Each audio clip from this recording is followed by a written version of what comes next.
Right then, good evening, everyone. It's Mark Wilkinson here. Welcome to Straight Talking. This is what we do every single Wednesday night.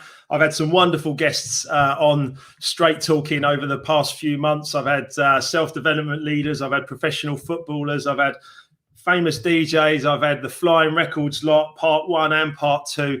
I've had a number of, amazing conversations and some wonderful, wonderful feedback from people watching from all over the world. It's actually gaining momentum and it's becoming funnier and funnier at all times. And tonight is not going to disappoint, I'm sure. I've been, looking forward to this one for some time. I've dubbed them the UK Soulful House Mafia. That's my job, not theirs. That's just me saying it. But I do think that this could turn into well, this is part one, but this could turn into a little series as well, because I've always been, a huge Soulful House fan. I was a soul boy in the 80s with, Fatback Band and Cameo and Luther Vandross and all these kind of stuff. So I've always had great times. I've always loved soul music.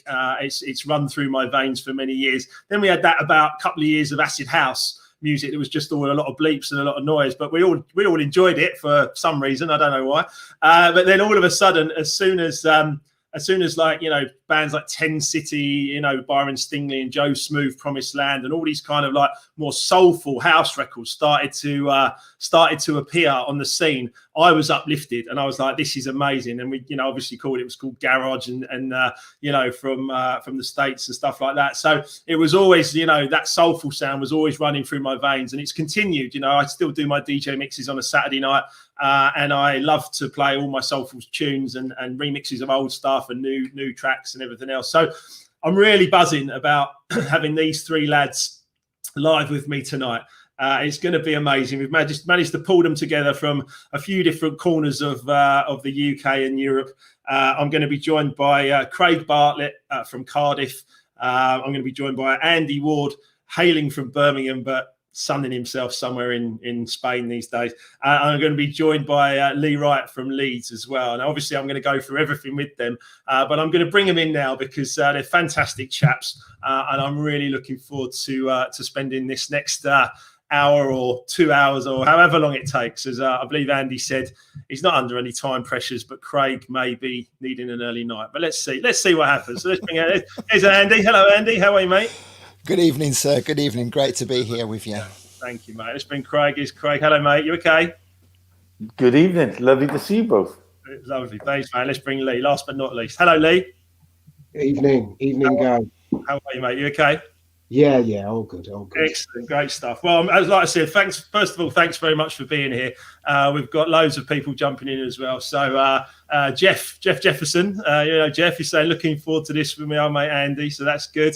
And Rodrigo's saying thank you and hi to us from LinkedIn as well. If you've got any comments for the chaps or anything you want to jump in on and ask any questions or just be involved in the stream, then please do as we go through it. But let's get started. I'm going to go nicely round the screen. Before I do, I'm going to produce something. I haven't really got one, to be honest, but it's a virtual swear jar. All right.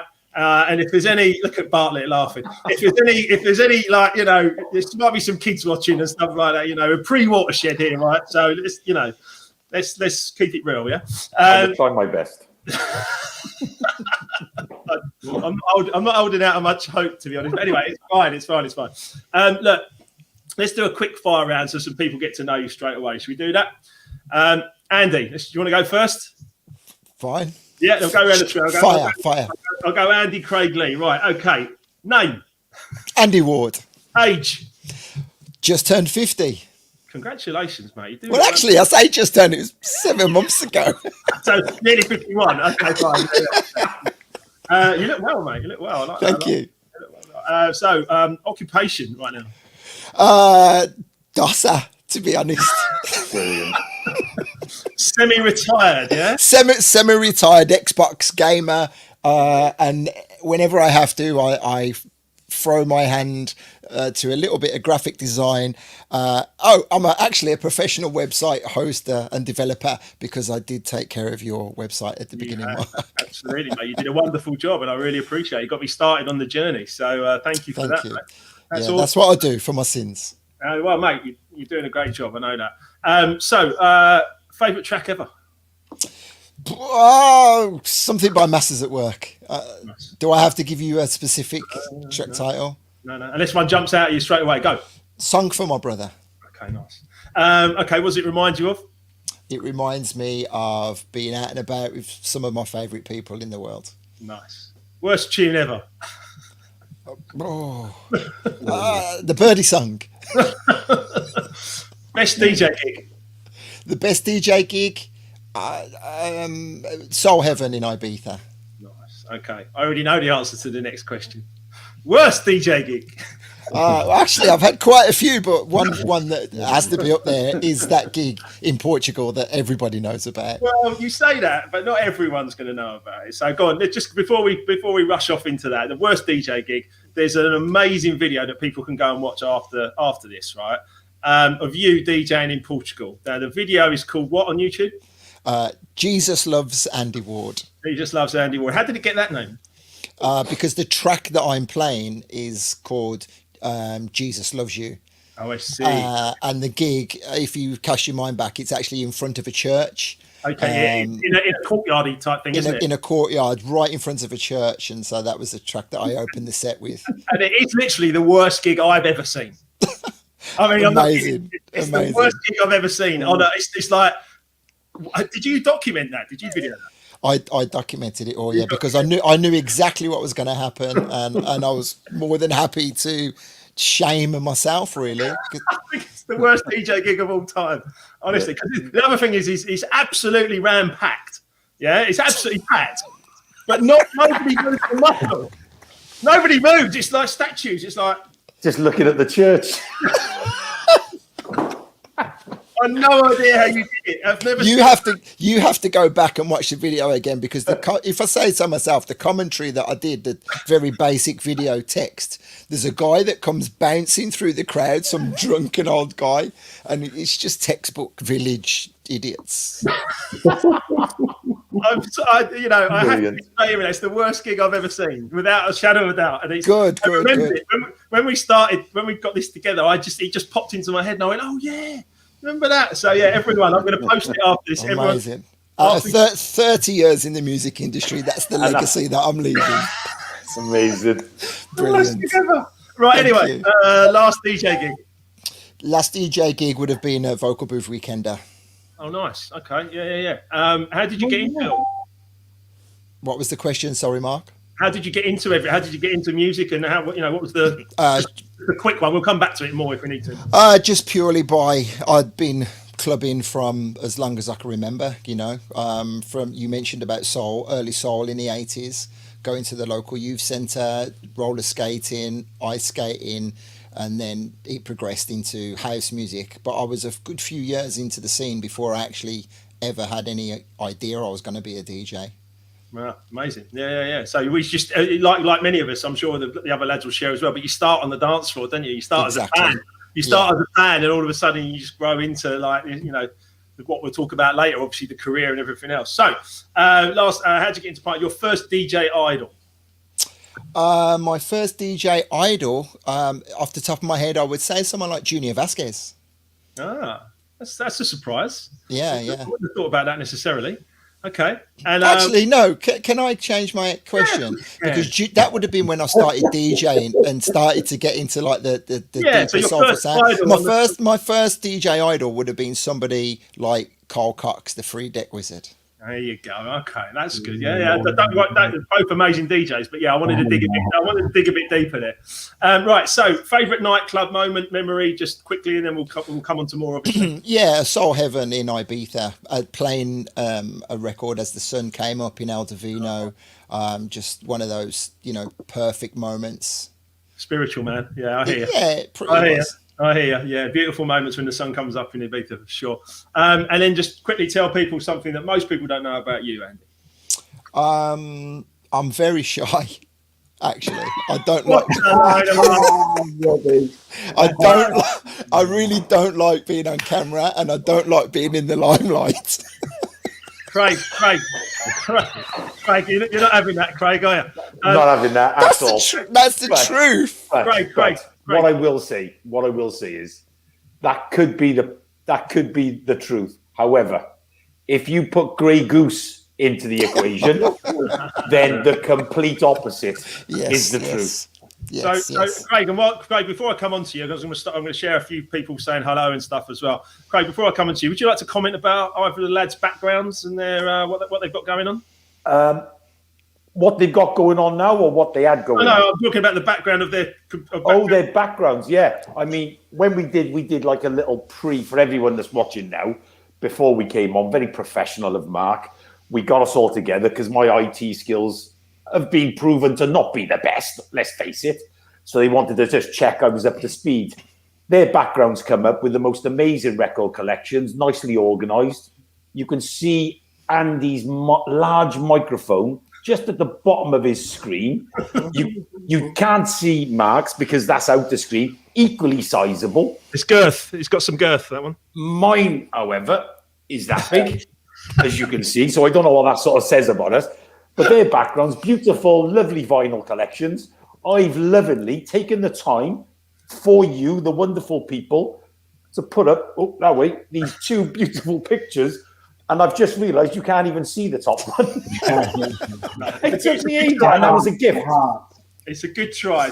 Right, here we go. Look, we've got Stuart. Stuart saying evening all.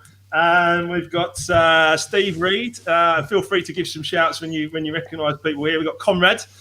Look at the vinyl, exactly what he says. There you go. Yeah, amazing. Prue Fiddy. Hello, Prue. How are you? Excellent to have you on board, Prue. We've got Dan Wood saying good evening, guys. Jeff says Andy looks like he's on Mastermind. What's your specialist subject, old chap? Right. I don't know what the etiquette is, if we reply to when these come up on screen or keep our mouth shut. Jump in. If you want to say hello to someone, I'm just going to... I just want to say a big shout out to Jeff. I've known Jeff since I was 6 years of age. Oh, wow. Yeah. Very, very good friend of mine. Wow. Lovely fellow as well. He's been really supportive of Life Remixed as well. So thanks, Jeff. I really appreciate what you're doing there, mate. Simon says, big up, boys. Proper UK soulful house representation. Richardus, good friend of mine, saying evening, Mark.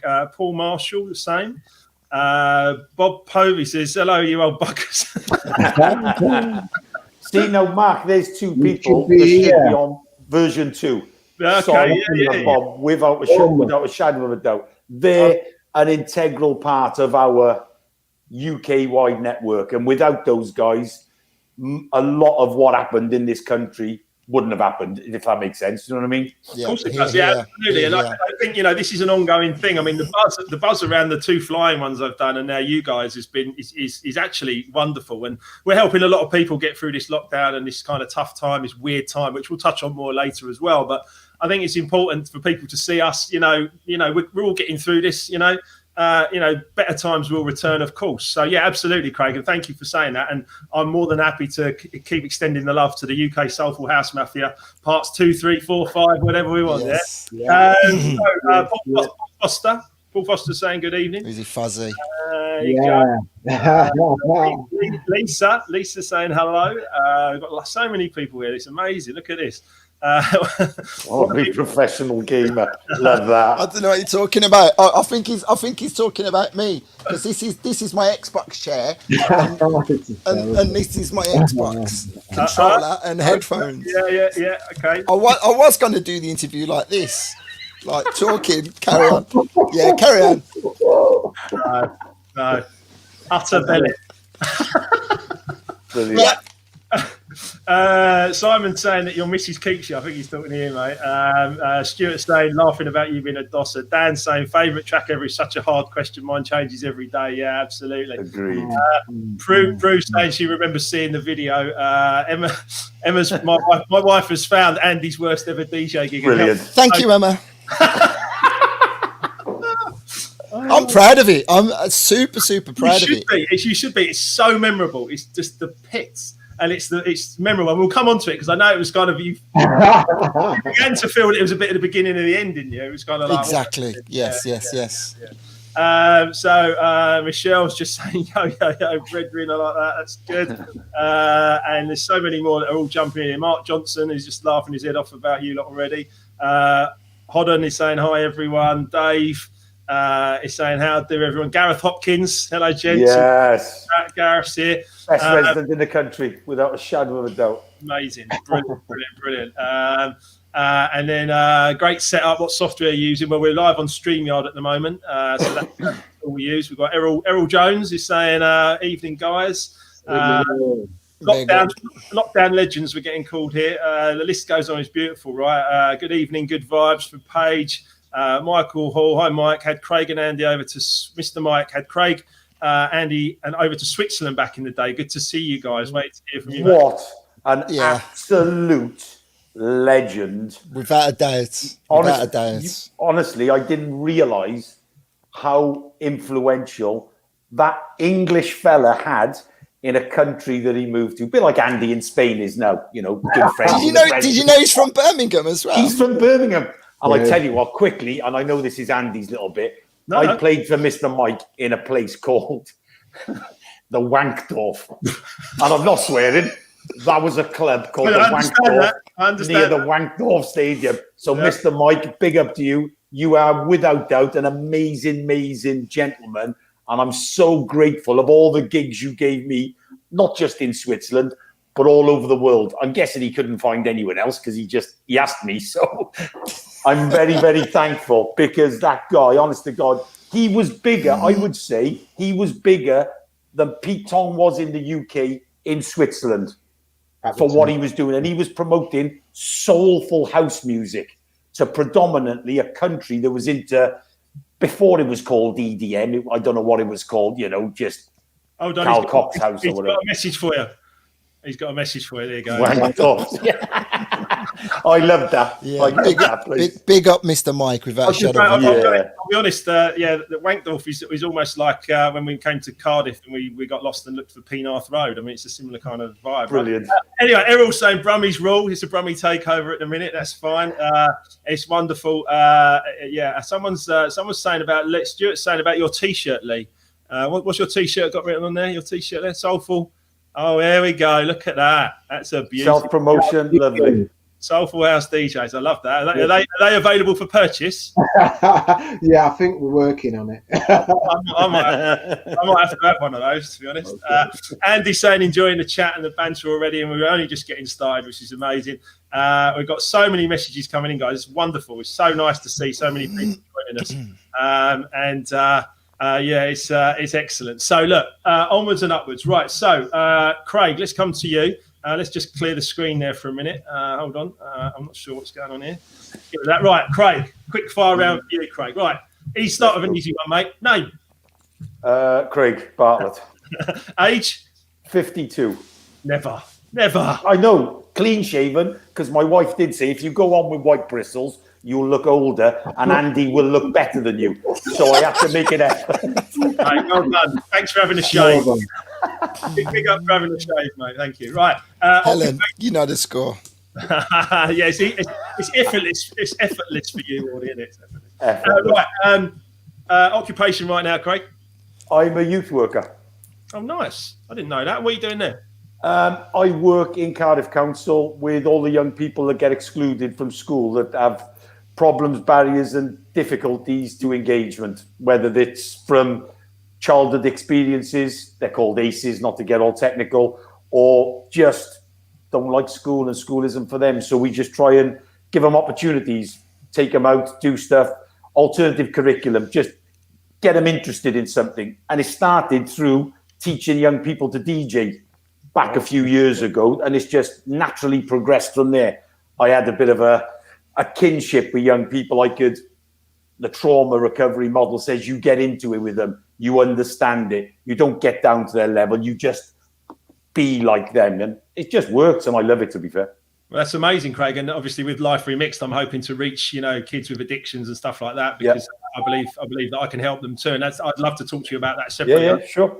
I love these interviews because I find things out about what people are doing now, and it's like, wow, I've got some stuff I want to talk to you about, Craig, because I think it's not just addiction, it's about what normalized behavior is what I work with and deal with. So antisocial behavior, risk-taking behavior, taking substances, and just being involved in stupidity because everyone else is doing it, and they want to be part of the norm. So that's what we try and navigate through all that, really. And it's, keeps me on a straight and narrow, thank goodness, keeps me occupied. Through COVID, I've been able to work every single day. So I'm blessed, to be fair.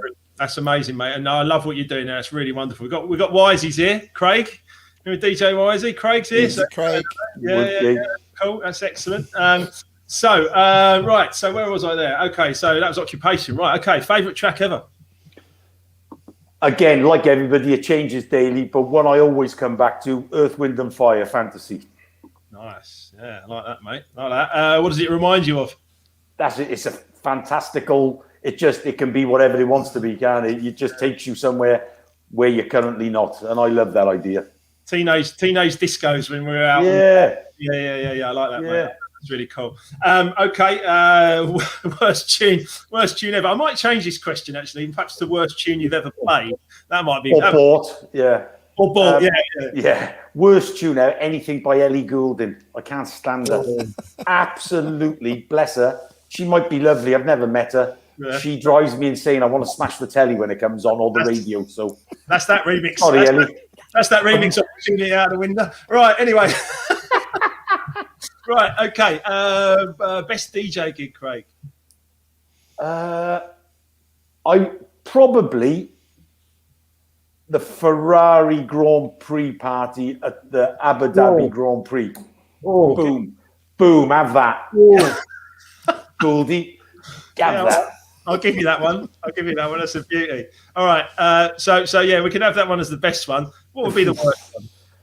So I got two examples, one of my own parties and one of a party I played in. God bless him. A very loyal customer of L'America was from Italy, from Naples. He came to work in Cardiff in a restaurant, very popular. Big group of them, always used to come to the club. He moved back to Naples to run his family restaurant. And he just decided that he wanted to do a party. Being in Naples, Italians love house music. Let's do a party. He took over a section of the beach. Absolutely all singing, all dancing. Absolutely phenomenal. Not realizing that Angels of Love, 750 yards up the road, had Masters at Work for 6 hours and Danny Tenaglia. And there's part of it. So, me... After just doing the Grand Prix in Bahrain, thinking I was Billy Big kahunas, it was me and Sandy Rivera as it goes.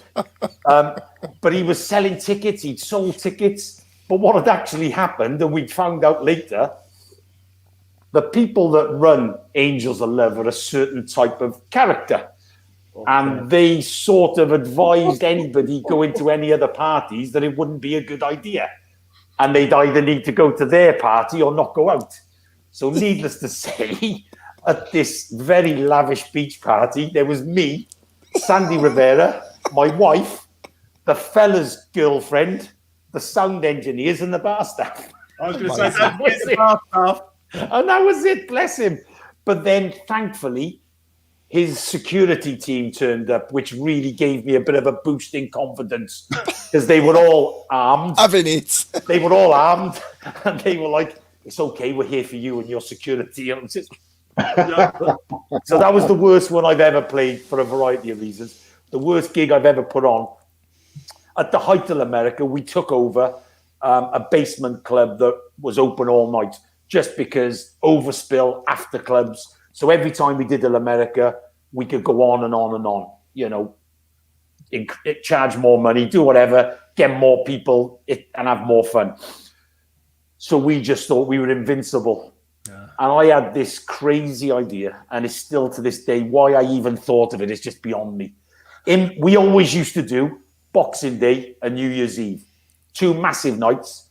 No, we're going to the Saturday fell on the 29th of December or the 30th of December, I think it was, day before New Year's Eve. I know what I'll do. Dr. Bob Jones, we'll do a proper underground soul all-nighter. Well, me, Helen, Bob Jones and Debbie enjoyed it. There was 4 of us there and that was it. Even the bar staff went home and the manager was stood at the end of the bar. Do you want another drink? And poor old Bob Jones, who just... how can I put it? If there's children watching, I apologise. He was tired and he needed to stay up a little later. Okay. So the pharmacy was shut. So decided to self-medicate in order to get to the fight. So you can imagine. Allegedly. Allegedly. Yeah. So he was expecting the crowd to turn up at some point. So I just left him in the DJ booth playing for 5.5 hours, bless him, to literally nobody. Not one person came in. I couldn't get people in for free. So, yeah, they're the two worst ones. I believe in every crisis, there's an opportunity. So if I can ask you a quick question about that, Craig, what did we learn? We learned not to bite off more than you can chew. Because we just done 2,000 on Boxing Day. Fantastic night. We'd almost sold out New Year's Eve. Brilliant. Let's be greedy and do the Saturday. Yeah, great. But what I did learn is always listen to my wife, because she said, "What are you doing?" Brilliant. Honestly, brilliant. We didn't plan that. She's not even in the same room. Honest. Yeah. Hold on. She's got more advice for you. Listen to his wife. That's what he learned. That's exactly what we learned. Actually, just you telling me that, just before we move on to the next few questions, you telling me that just stirred up. I love memories when they come up, stuff like this. There's two things that have popped up just from what you said. One of the old classics, wherever we were DJing, similar to yourself when Angels Are Love, wherever we were DJing, it was always, this was the classic, Sasha's on Up the Road. Yeah. Doesn't matter where you were. Sasha's got like 5,000 down there packed, and you're standing there like 20 people. So many times I've been called into the manager's office. Craig, you said it was going to be busy. It was guaranteed. But it's raining. It's raining. I'm not going to come out in this rain. It's the third Saturday of the month. They're all going out next week. It's just some of the excuses I've come up with over the years. I've got another one for you as well. I'm DJing in Italy myself. I was DJing in Italy and I was playing, and I thought, I turned up with sort of some soulfully kind of flying records, but Frankie Knuckles or that kind of soulful stuff. I turned up to play in Italy thinking this is going to be like the coolest gig ever. There was, I forget her name now, but she was like transvestite or transsexual DJ, like DJing before me. And like, when you just like, you think I'm in trouble here, I'm not sure that I'm going to be able to follow this. And it was in Milan. It was just outside Milan, I remember. And I got there and I went on, and she's been playing some almost like techno. Dun, dun, dun, dun, dun. I'm like, oh my God, because they're all loving it. And then I go on like, and literally, but just as I was doing it, she took her bra off and threw it into the crowd. And I'm standing there in a shirt and jeans, like, no, I'm done here. I can't. Top that. Like Jerry Lee Lewis, she burnt the piano down. Honestly, I had no chance. I was like, right, I'm done here. I thought I better get them home early and clear it. Anyway, let's move on. Right, last DJ gig, Craig. L'America, September the 5th with Michael Gray.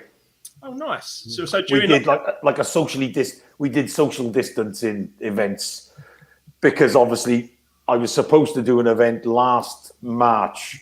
It was cancelled, put off. I'd already paid deposits, devastated as ever, getting money tied up. So I worked out. I had Melvo Baptiste for 2 events and Michael Gray for 2 events during the summer, which really good, fantastic. 2 were amazing. 1 was rained off and it was a nightmare, but that's another story. So I don't know if you heard Brandon Block last time. He was on with me last week, and he said that he was saying about how all the bouncers were like having a go at people. Being like, sit down. Honestly, so Brandon put on Oops Upside Your Head, so they could Brilliant. Anyway, look, let's keep going. Right, how did you get into it all, Craig? Again, like everybody, by mistake.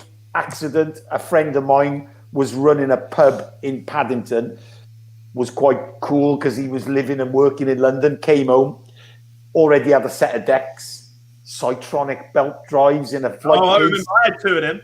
He was buying Technics, took me up his house and said, this is what you want to be getting into, because that's the way my mate talked. Dihooligan, his name is, for a variety of reasons.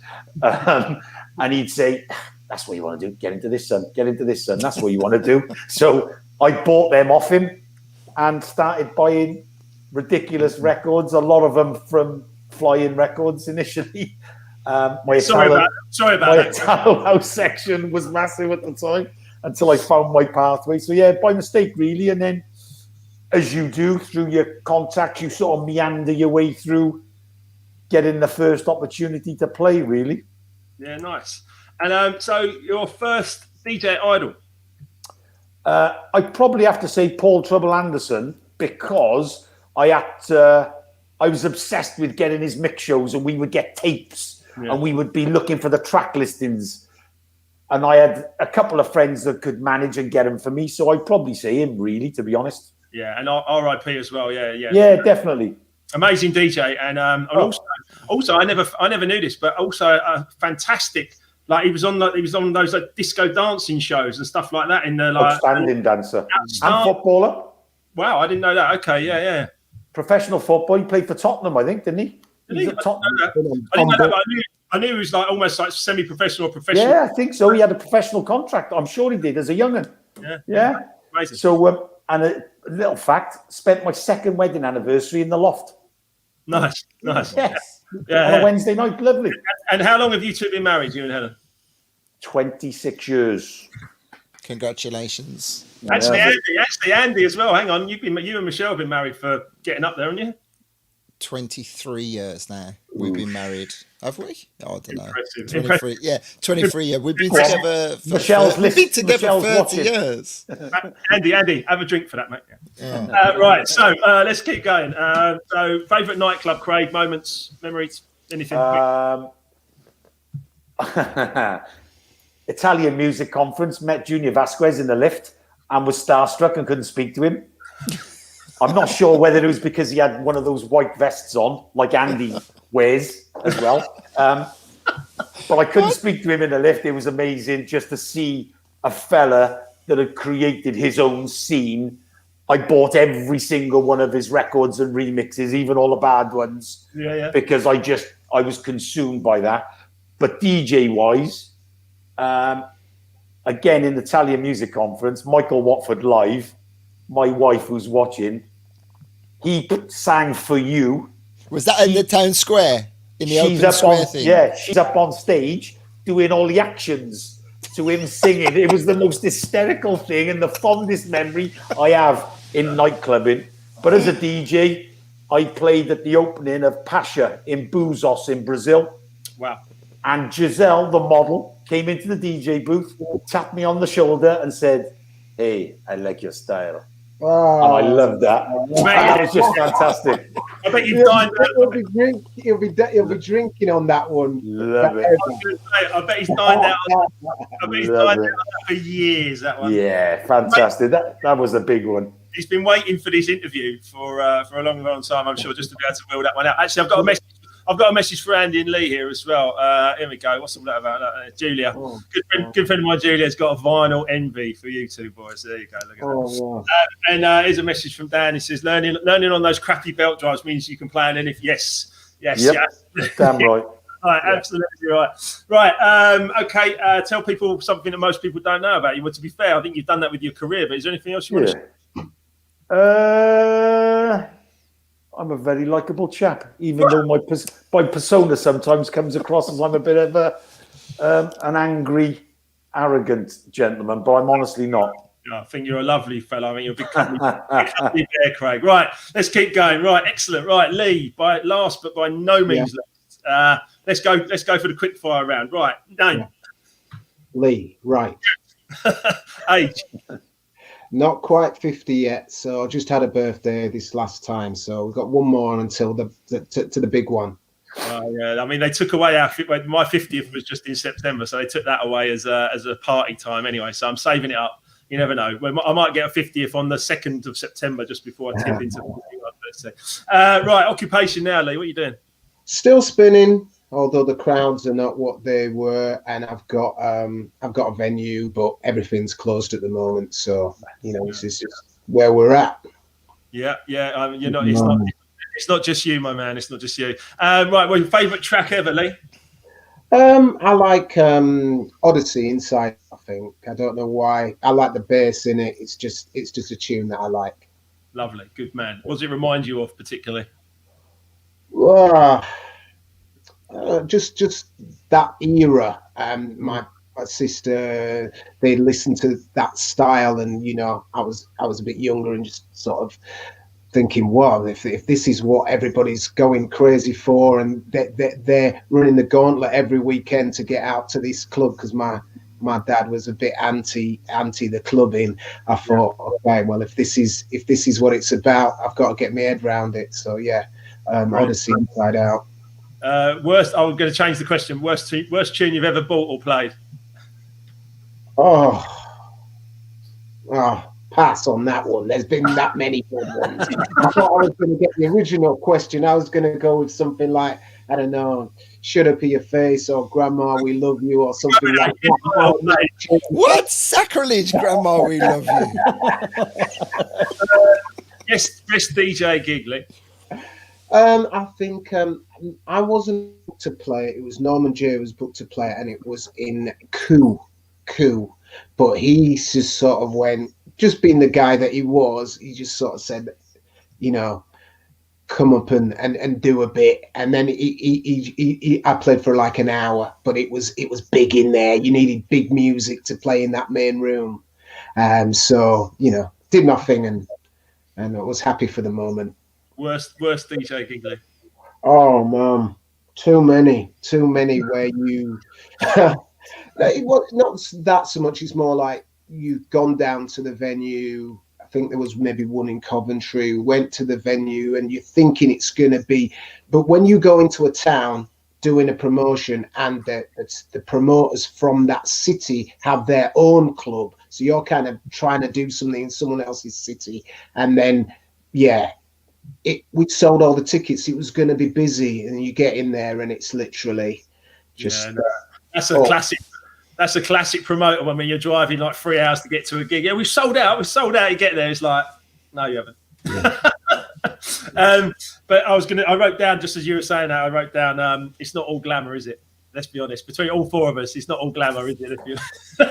God, no. Over the span of the years from start to finish, I definitely think I'm down. I'm not up. Yeah. In any way, shape, or form. No, I would definitely agree with that, because people, I don't know what it is, they have this perception of it being, and don't get me wrong, it has this glamorous moments, it has this, wow, we're so lucky. But like I said before to you guys, I think if you actually work it out, we're probably earning minimum wage most of the time. With the amount of time it takes. Do you know what I mean? Do you know what I mean? So would you say, I think this is the bit, I think this is the addictive bit. The buzz of the buzz of the highs, like the buzz of the amazing gig. Yeah, it's worth all the ones that are not as good. Of course. That's the payoff, isn't it? You know, I mean, I remember Rocky and I saying, you know, we were doing 10 gigs a month, and 2 of them would be like, you know, this is great, and the other 8 would be like, oh, well, we just, you know, but you'd still do your best, of course you do, but there was just like, those were just, you were just getting through, weren't you? But some of the payoff was those really. Yeah. Right, and you were earning your money on the 8 gigs, and you'd have done the 2 gigs for free, wouldn't you? Exactly. You know, and that's the gist of it, really, isn't it? Yeah, those are the 2 gigs that I asked you to play at, and you didn't get paid. So Lee, welcome to the vocal booth. Lee, where am I? Last DJ gig. Vocal booth. Nice. September. Nice. Yeah. And how did you get into it, Ollie? Always had music around me, you know, family and playing parties, and so been DJing in a shape or form for forever, really. And then pirate radio, got into that, and playing rare groove and a bit of hip hop and stuff, and it just kept going, really. I'm going to come back round to all 3 of you with kind of a little bit more history and everything. So yeah, I know we've got a lot to talk about there as well. So yeah, nice one. Your first DJ idol? I think I look at it more like the sort of, not Paul Hardcastle, but that time you had a lot of these guys who were doing scratching and stuff, and I think that was what sort of got me thinking, wow, that's quite cool, really. So it was that. There was a chap who passed away, and he did a tune that was quite big in the charts, but it was a lot of just the scratch DJs. I think that early. I I always liked Paul Hardcastle's productions well before he did No 19. That was his big hit. So he did some great productions, Paul Hardcastle, pre that in the mid 80s, definitely. And so your favourite nightclub sort of moments and memories? Have you got anything that just sort of sticks out? I've got to stick to the company line. Basics was good. A lot of the stuff that was happening at that time in the mid 90s as a city, Leeds was right up there. They were all good. I know if you're in Birmingham, they'll say chuff chuff and things like that. Leeds was rocking. Leeds was rocking. It was very good. So we've got our I had the good times there, definitely. Yeah, I mean, listen, for us, Leeds obviously playing basics, and then Birmingham, as you say, with Chuff Chuff and doing Andy's radio show stuff like that, and Craig with Cardiff and everything else that was going on. I never rated Birmingham. I always thought it was weak. I thought the music was weak. But then I met these guys and they came with a little something. But before that, I thought it was Handbag House and Feather Bowers and. Then you met Andy. No, I'll give you that. I'll give you that actually. So look, thank you. Oh, and last one, Lee. Tell people something that most people don't know about you. I love my tennis. I'm a tennis fanatic, really, but not so much of that going on at the moment either. So yeah, I like the tennis. Nice, good man, excellent, great stuff. Well, that was the quick fire round. Thank you all for participating. It was lovely. I'm just going to do a quick sort of like run round your each sort of three of your bios of like bullet points that I want to kind of bring up, and then we'll go into it more deeply. But Andy, you're actually the author of 3 books. You run the Vocal Booth Weekender now in Spain. You're a Soul Heaven residence and on Choice FM in Birmingham. Is that a fair sort of appraisal of the highlights of parts of your career? Yes. Started off as a resident DJ at a venue that I set up for myself, created a niche for myself on the soulful house sound. Got to meet a lot of these guys through a very good friend of mine, Patrick Smooth, who it would be wrong of me to not mention in this conversation. Yeah, well, soon as well, Patrick. Yes, thank you for that. Is he all right? Is he recovering? Yes, he's good. He's on the way to recovery now. So a lot of people have been amazing. A lot of support for him. So thank you for asking. I won't talk about him too much because I'll start getting upset. Yeah. So it's fine. Yes, I know. Thank you. Yeah. And then a change in gear was getting onto the radio. Just at the time when I got onto the radio, I'd started going over to the Winter Music Conference in Miami. And getting introduced to a lot of the labels and the promotion people, being told, it was a different era then, 97. You've got to get your vinyl to these guys. These are flying the flag up and down the UK and whatnot. And then the next year when I went back, I was on the radio and it was people saying, this is Andy, he's on the radio. You've got to get your music to him. And it was like a whole different level of respect. And so, so many things going on in between there. And then I was fortunate enough to be resident DJ for Soul Heaven at the Ministry of Sound, thanks to Bobby and Steve, another 2 guys who I could not mention, played at Garage City and enjoyed a residency at the Ministry of Sound on a monthly basis for a long time.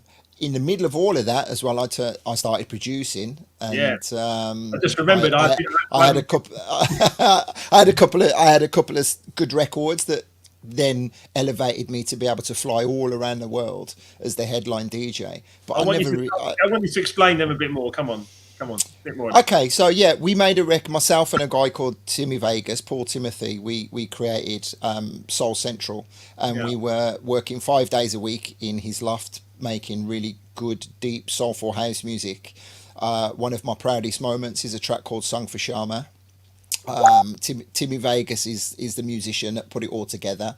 I had a lot of input in the studio, but Timmy was like the technical genius. And that got signed to Louis Vega's Ken Lou Records, Louis and Kenny's label. That was in 2001.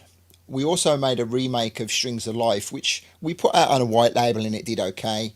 And then a few years later, Danny Krivit played it at a boat party in London, and it apparently blew the roof off. And Yeah. he'd done a little edit of our track that we'd made.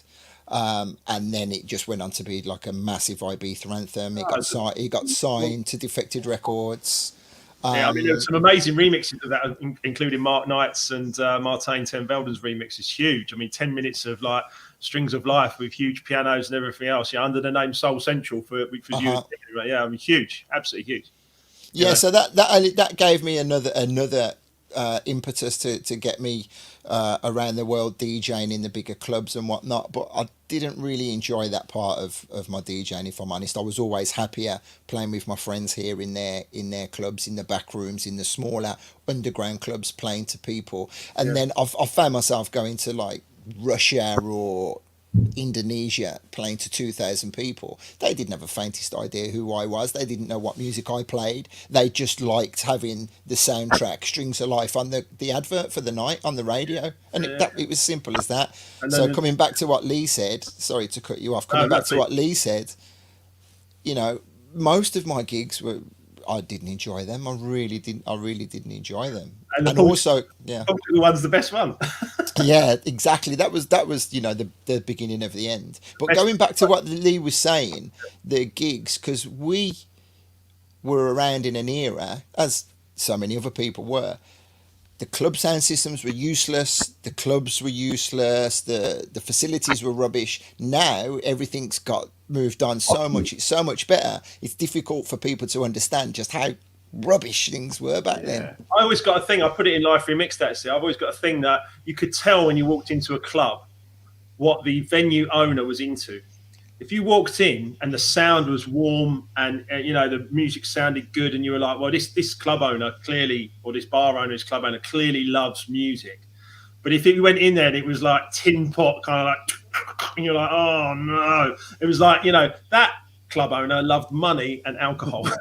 Yeah, I gotta be honest. I don't think in 23 years of running club nights, I've never walked into a club where I've promoted an event where I've gone, yeah, that sound system will do for me. I've had to always put a system in and do anything and everything to make it even remotely attainable. I would say particularly for the UK for the US soulful house sound that you guys, I dabbled in. You guys all played like, you know, consistently.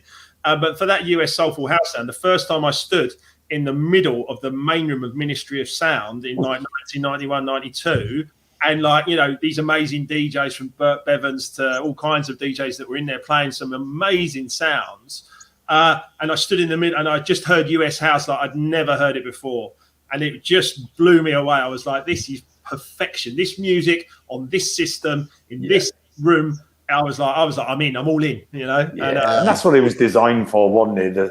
The mixers and everything, the thought that goes into all those Americans. Now, big shout to Paul Bozak Morrissey, who's leading the way with mixer design at the moment in the UK with his Bozak AR 24 or 42 or 15 or whatever he's currently doing now. They just make everything. They just make bad music sound good as well. Do you know what I mean? Which is exactly what you want. And as DJs, that's what we want to play on. We want to be able to enjoy it and take people on a journey so they can experience the music, not just play as many records as you can in 10 minutes. It's about getting people to. I think as well that that was one of the stumbling blocks to a lot of the music that we were playing. The sound systems were not right. There might be a lot of mid in there and no bottom end or just tops, and our music it didn't sound heavy enough. So you get that concept of the big room house because you need noise to fill that big room, and our stuff was you're right. more intricate. So you'd find that you were just trying to get a bit more out of it, and maybe that's why the more UK garagey sound, which it went on to some of it to become, it had a bit more weight. It was made for it was just a bit heavier. I remember. I totally agree. I remember CJ McIntosh when he became resident of Ministry of Sound. Obviously, he was DMC World Mixing Champion when he was younger, and he became resident DJ at Ministry of Sound. And CJ was playing this most sweet, soulful music. It was just absolutely fantastic. And the DJ before CJ, whoever it was, It was never me at that time, but I was on the dance floor. But whoever was playing didn't really understand the sound and the sound system and how to get the best out of it. And I remember, we distinctly, even sometimes at 6 a.m. when DJ would go on and we'd be there from 6 till 9 a.m. stomping for more. He'd actually turn the sound down. He'd actually equalize the sound, and the sound actually got more full and better because he really understood how to work that system. I mean, he really lived and breathed it in there. And other DJs, I remember going in there before, and some DJs would be banging, even in the ministry, you'd be like, oh, what are you doing? And then he would just go on and just, it's a real skill, there's a real art to that, I think. And particularly with US House, it's important. Go, Lee. I'll just say there was one track, and for me, it was the only track in our genre that had the weight to handle any room and that mood, because the kick on the track, does it work, Lou? Shouting out. Yeah, the kick on the track was so heavy that it didn't matter where you were playing.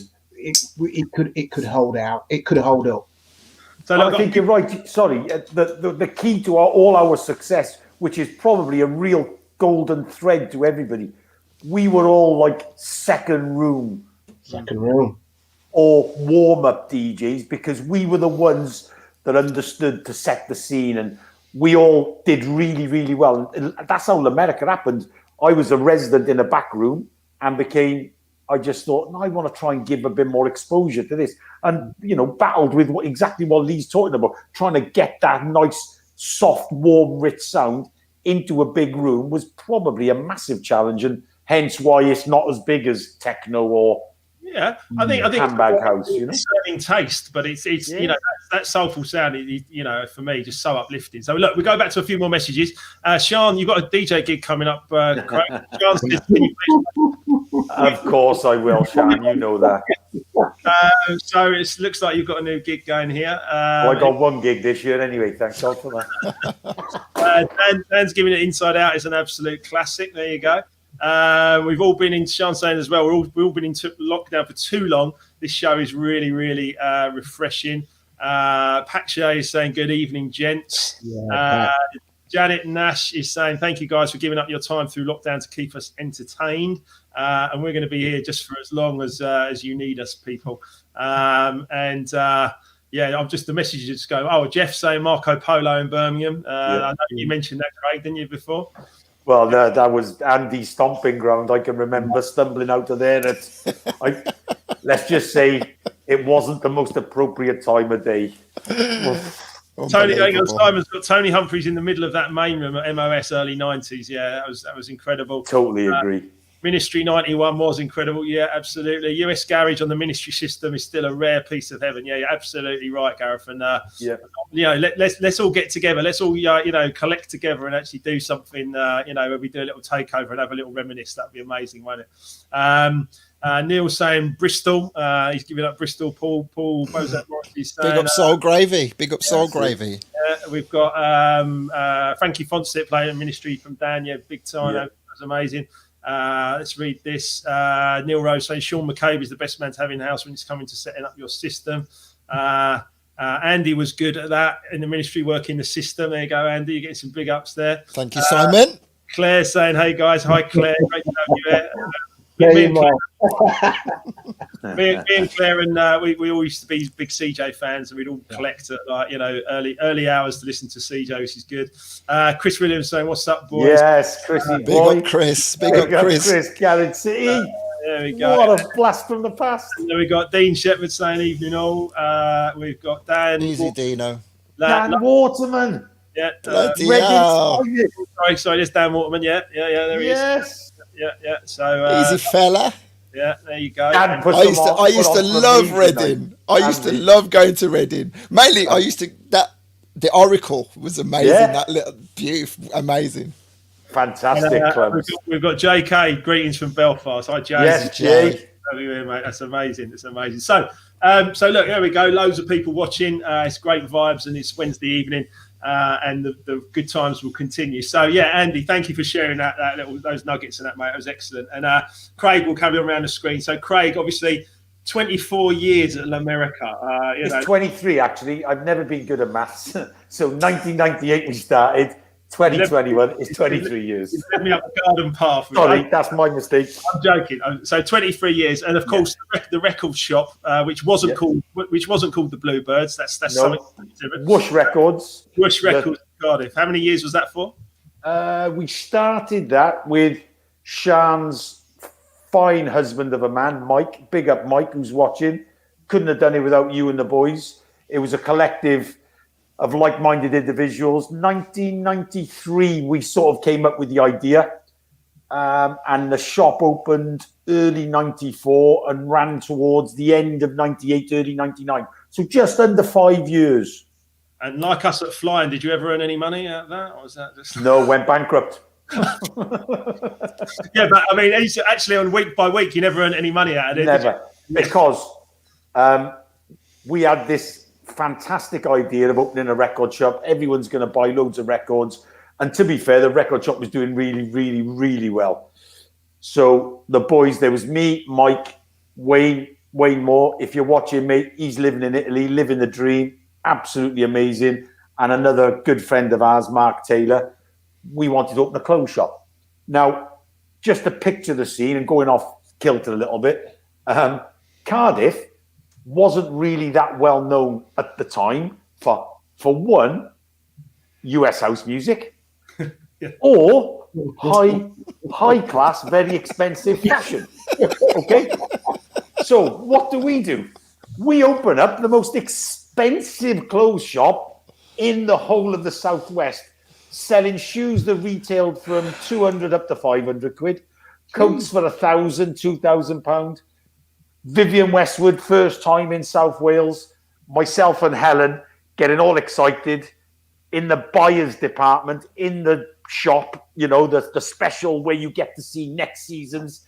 Yeah, we'll have 10 of them. We'll have 6. Taking the invoice back to the shop and the boys going, what? You've bought that? Who's going to buy that? You know, like a £3,000 furry, no arm, no good coat, you know? So, yeah, absolutely incredible years, the shop, to be fair. Yeah. Incredible. I mean, I'd say know your market before. We didn't do much of that. We just got a bit excited, but wouldn't change it for the world. I was gonna say, they were the best of times, honestly. Yeah. The best of times. What a fantastic, you know, as a result of that, we started a night called Whoosh. Tony, Todd Terry, we had everybody, Camacho, Danny Budamorales, Benji Candelaro, Hippie Torales. The list goes. We were doing a Wednesday night in the bank and a Friday night. It was just ridiculous, very self-indulgent. I was going to come on to that though, Craig. I wanted to ask you about guests because, you know, I'm going to come on to Lee, obviously, and his history as well. But I think it's really important. You know, one of the things we spoke about with the three of you all together here was the way you cooperated with each other and the way, the way you're like stronger together. Because in America, you had some amazing guests, right? And the way very, very fortunate, to be fair. I want you to name drop a bit in a minute, but the way you got them was working together as a team in different areas, right? Well, that was the secret of our success. Very, very early on, I realised that charging £8 and £10 to get in with a capacity of 500, work out the maths, $5,000, and then spending 10 to 12 grand on a DJ didn't really work out that well. And it took me a while to get my head around that, to be honest. I feel like I want to be your business advisor. So you can imagine, I then had to I got Helen involved, who started doing the door for me and started working full-time, sort of actually running it, to be honest. I was just the one that made the phone calls in the end. But it was a sort of, you know, I wanted the best, the biggest. And it took us we started in the July. We had Paul Trouble Anderson, CJ McIntosh, called in all sorts of favours, predominantly due to the network of friends I made with you, Farley, Rocky, Diesel, Pete Eller, all the flying lot. Because I was going out to your nights, going to Italy, going to Rimini and all those kinds of places with you guys, I started to migrate then towards the soulful house stuff. But nobody really knew me in that. So I was just paying through over the odds, I suppose, at the time, just because, you know, I wanted to come and play in Cardiff. Who've you had before? Gareth Hopkins is my resident. He's a great resident. No, we don't know where Cardiff is, so we're not coming. So it sort of took us a bit of time to build up that fan base, really, that people understood. And that came about by me going to different clubs and meeting different people. I met Andy Ward. I don't know if he ever remembers this. I was at the time, very industrious, 91 to 93, resident in my city, playing back rooms, the odd main room, warming up. Spice of Life, it was called. The big student night that sort of broke things in Cardiff with the likes of Sasha, Oakenfold, Orbital, all of those big fellas. And then the likes of Farley, Rocky, Diesel, Lofty, Back to Basics, they were all sort of... So I started building up this network of people. So I started sending out tapes then. Any big DJ came down, you have a tape, it's wicked. Absolutely useless, most of them, do you know what I mean? But very, very fortunately, a few places were like Dave Beard in Basics. I've got to hold my hat to him. I mean, I must have sent him hundreds of tapes. Before I met Lee, was very lucky enough to play in the main room. That's another story. But I was lucky to play at Chuff Chuff. And I met Andy. He used to play very regularly. I think it was probably monthly up in the attic. I can't remember the name of the club. Yeah, Buns nightclub. That's it. And I remember being in awe because at that time, Andy was, every time you bought Mix Mag or DJ Magazine, full page adverts, Andy Ward's name was in all the Birmingham clubs. And you'd be like, fuck. Oh. I did so well. Money in the swear jar. In the swear jar. So I was a bit like, you know, Andy Ward, we've got to play before Andy Ward here. He knows his stuff. So honestly, I can remember that being my really first important gig to me outside of Cardiff, playing the music I love, because I knew the person playing after me was going to really play the stuff I wanted to play. So and I remember meeting him thinking, he's a twat. Yeah. Look at that. That was more than mine. But you know, and that's how it came about then. We started meeting different people, Bob and John in Bournemouth. I don't know how many years that's been going. That's got to be 30 years, Bumping Hustle now. So they were at the forefront of the soul scene and then migrated into the house scene. And I met virtually everybody in 1998 through the glue that stuck us all together, Bobby and Steve. Because the pinnacle for all of us out of London DJs, this not counting Leeds, was to play at Garage City. Yeah. Getting in the Ministry was an almost impossibility at the time then, because it was CJ, Harvey, Frankie Fonsert, Humphreys had a long-standing residency there. So we weren't able to get in there. So Bobby and Steve had set their stall out and got the most amazing club at Barrumba, Garage City going on, that just everybody played for virtually nothing, just because it was a place you could play the music you loved. So we met everybody, and I think they might have helped organise it. I don't know if you can remember that, Ant, but it was 1998. We went to the Winter Music Cup. 99, I think it was, actually, because that was the first year you were quite big on the radio, because I've got another story linked to that. Okay. You might have gone in 98. My first year was 99, I think. Well, 97. 97 was the first year that we went. Oh, was it 9? And they used Bobby and Steve were doing Clarion Suites. Yeah. Well, I can't remember the year, but I went 97, 98, a few years after. And they were doing the Fontainebleau. It was not Fontainebleau. It was at the Fontainebleau, the Soul on the Beach. What was it called? It was that Clevelander, the Clevelander Hotel. Yeah. So anyway, we all stayed at the Clarion Suites. Mark and Jamie from Manchester, Stevie Saul Middleton and Jeff from Glasgow, Bob and John from Bournemouth, Cy and Seth from the Manor just up the road in Bournemouth. They say they're Bournemouth. They're Cockneys, really. They like Arsenal, but they sort of migrate across the point. The point is, we all met together, and it was a case of, well, I want to get Humphreys. Oh, well, we'd like to get Humphreys. You'd like to get... Well, I tell you what, if I go to them and say, we got 5 gigs, will you do it for 20 grand? And we'll split everything between us. So what was initially a 10 grand gig became a £5,000 gig, which became more affordable then to all of us.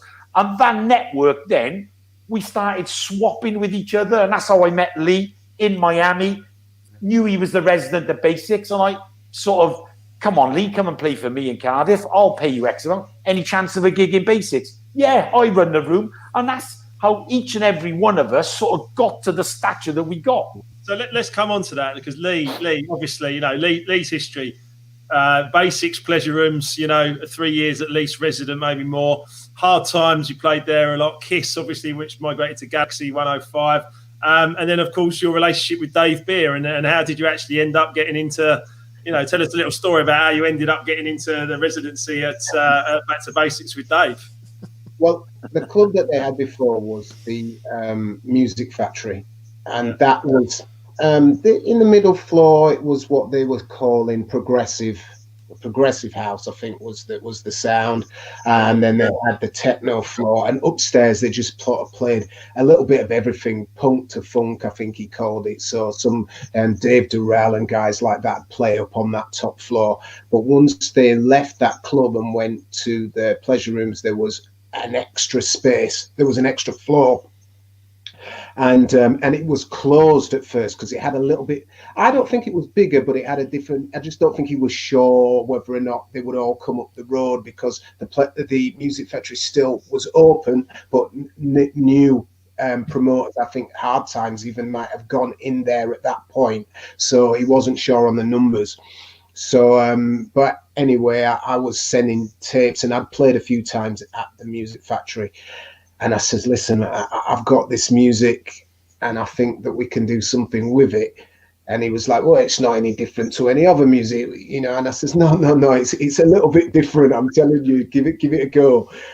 So I got the opportunity to play on a night. We had a bit of a DJ off with another jock, and it went my way. I had plenty of friends there that night, and we made it lively and loud.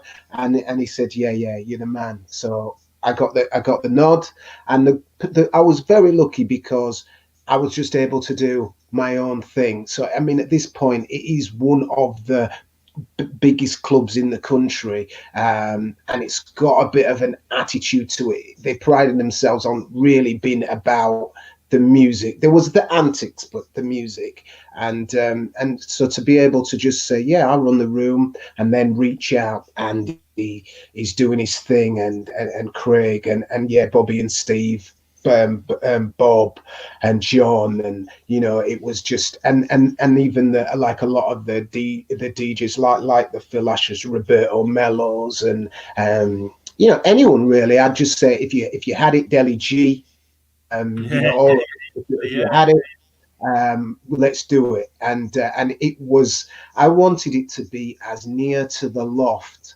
as I could, but I didn't really realize, look, you can't expect these people to get on it in the same way that the loft. But I was so full of it. I was like, well, it's got to be that way, That was your vision, basically. That was my vision for it. And the thing was, some of the people, if they had the kick, it was the best night on their life. But a lot of them, and I still speak to them now, or they've reached out, especially in this period of lockdown. I've been doing a lot of streaming, and these tracks have stuck with those clubbers. Whether it be a moment of your life or those sort of tunes are there. That those are their ultimate tunes. Those are when everybody was at their best. So and they have stood up more than a lot of the stuff that was being played in the big rooms or the Handbag House. Because there was loads of stuff coming out every week. You go to Record Shop, but those are the anthems, the Masters at Work stuff, some of the Blaze stuff. It's with them, and it is the same. It is the soundtrack to our lives, isn't it? Of course, yeah. Colour of My Skin and these kind of tunes. Soulful music. You remember the vocal. You remember the moment. You remember that all those. I mean, I've been doing little online DJ mixes on a Saturday night, and we've had nearly 800 people on the last one, and it was really great. And I dug out an old Roger Sanchez Kathy Sledge, like Another Star, and just played it. Yeah. I was like, I remember this. Wow, it's just amazing. But Lee, let me ask you a question. In all seriousness, Could you ever understand what Dave Beer was saying to you? Listen, I still speak for him, man. You can't. Yeah, I'm just wondering how the business ended that way. You tune your ear to it. You tune your ear so you understand it was a slightly different dialect. That was all. I just remember being in Miami one morning. We had been up all night at some mad nightclub somewhere, and we were sitting outside. What's the Michael Caine, the News Cafe? We were sitting outside the News Cafe in Miami, and Dave was sitting there, and he was talking for ages. And I honestly, I love Dave. Not a word. Just not a word. But I was just like, yeah, brilliant. I love Dave. He's amazing. Absolutely amazing. Dave, if you're watching this back later, thanks for all the love. Oh, yeah. Dave gave me wonderful gigs at Basics. Wonderful. I did the 29th birthday just gone in November, and you know, when you think about it, my time was the Music Factory and the Pleasure Rooms era, but you know, it went on into so many different clubs. I think the last one was the Church Club. But it's not to run a club for that long. It's a serious achievement. Can I share this little story as well about I was in Mint Club. I was DJing in Mint Club. Me and Rocky were in Mint Club, and Dave Beer. I never, you always remember one little thing about someone. I just remember Dave. I just remember standing in the middle of the dance. I was dancing with a few friends. Rocky was playing. It was a great vibe. Mint was packed. Everyone was partying. And all of a sudden, I got bumped and knocked out of the way. And I turned around, and it was Dave Beer, one of these huge brushes, about 4 foot across, this massive brush, and he was in the middle of the dance floor. There was smoke everywhere, there was lights, it was all and all I could hear was him shouting, going, "Keep it tidy, keep it tidy." Dave.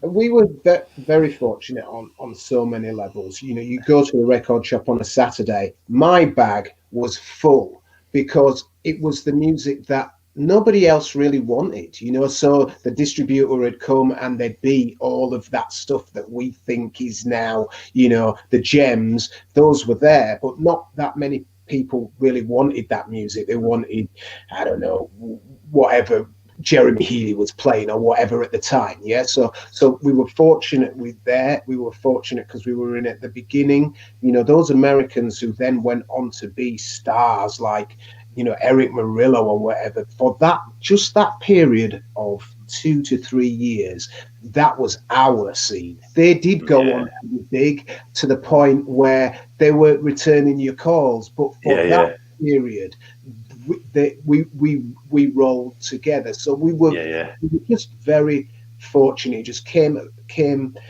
together, and we were in there at that point, really. I don't think you give yourself enough credit though, Lee, because I don't think there's fortunate. I think you helped to create, and that's why I've said about this, and I'm very passionate about all of us guys and so many others as well. We were so instrumental in bringing that music to the masses and giving it the next step. You and I, Lee, we had our radio shows, we got it to a point, and then we were brushed aside for bigger boys. You know, if we hadn't put the work in, that platform wouldn't have been ready for them. And the tune where I mean, once Subliminal and all those labels were sort of really banging it out, the sound was slightly different. It was a bit faster, but it had taken all the best elements of what we had. But from maybe Ultranate Free, I thought, you know, because we're on the radio at that point, but I'm thinking we're going mainstream here. We're going mainstream, you know, and it isn't. And yet for me, until even in the last few years, Frankie Knuckles was someone that I would just wait for wherever he was playing. I would just wait for Frankie and wait for his sound and just be like, so, you know, I remember the last time I heard Frankie, I've done a DJ mix on my Mixcloud. It's called The Last Time I Heard Frankie, because I was in Phuket. I was standing on the beach. It was fireworks. It was 35-degree heat. I was slicing sand with loads of beautiful 500 people. And he played Soul Central, Strings of Life, by the way. And he played, you know, and he absolutely, it was just the perfect moment. I've often said that, you know, when I do die and pass on to another place and whatever it's going to be, I'll end up on a beach in the beautiful warmth, and there'll be soulful house music playing, and it'll just be this beautiful moment in my life. And it actually happened. Frankie Knuckles actually provided it for me while I'm still alive. So thanks, Frankie. But you know, since Frankie passed, you know, I've always, the soulful sound that he created, the director's cut a lot of the stuff. He kept that vibe going for a long, long time. And I love Tracksource as well. I'm on Tracksource a lot, and always getting updates and tunes off of there as well for the stuff that we're doing. So I think there's still a lot of stuff that we can achieve together, I'm sure. So look, I've got a few more messages. Stuart says Eve's nightclub Wolverhampton was my place to be back in the day. Helen's just saying Nicola Moore's listening. Big up, Nicola. That's nice. Jan, she's saying Wardy will be falling asleep as it's getting past his bedtime. Surely Michelle should be in with another beer for you. I've got more beers here, actually. I'm fine, thank you. I was worried. He's just waiting for his foot massage now, he is. She's turned the button down.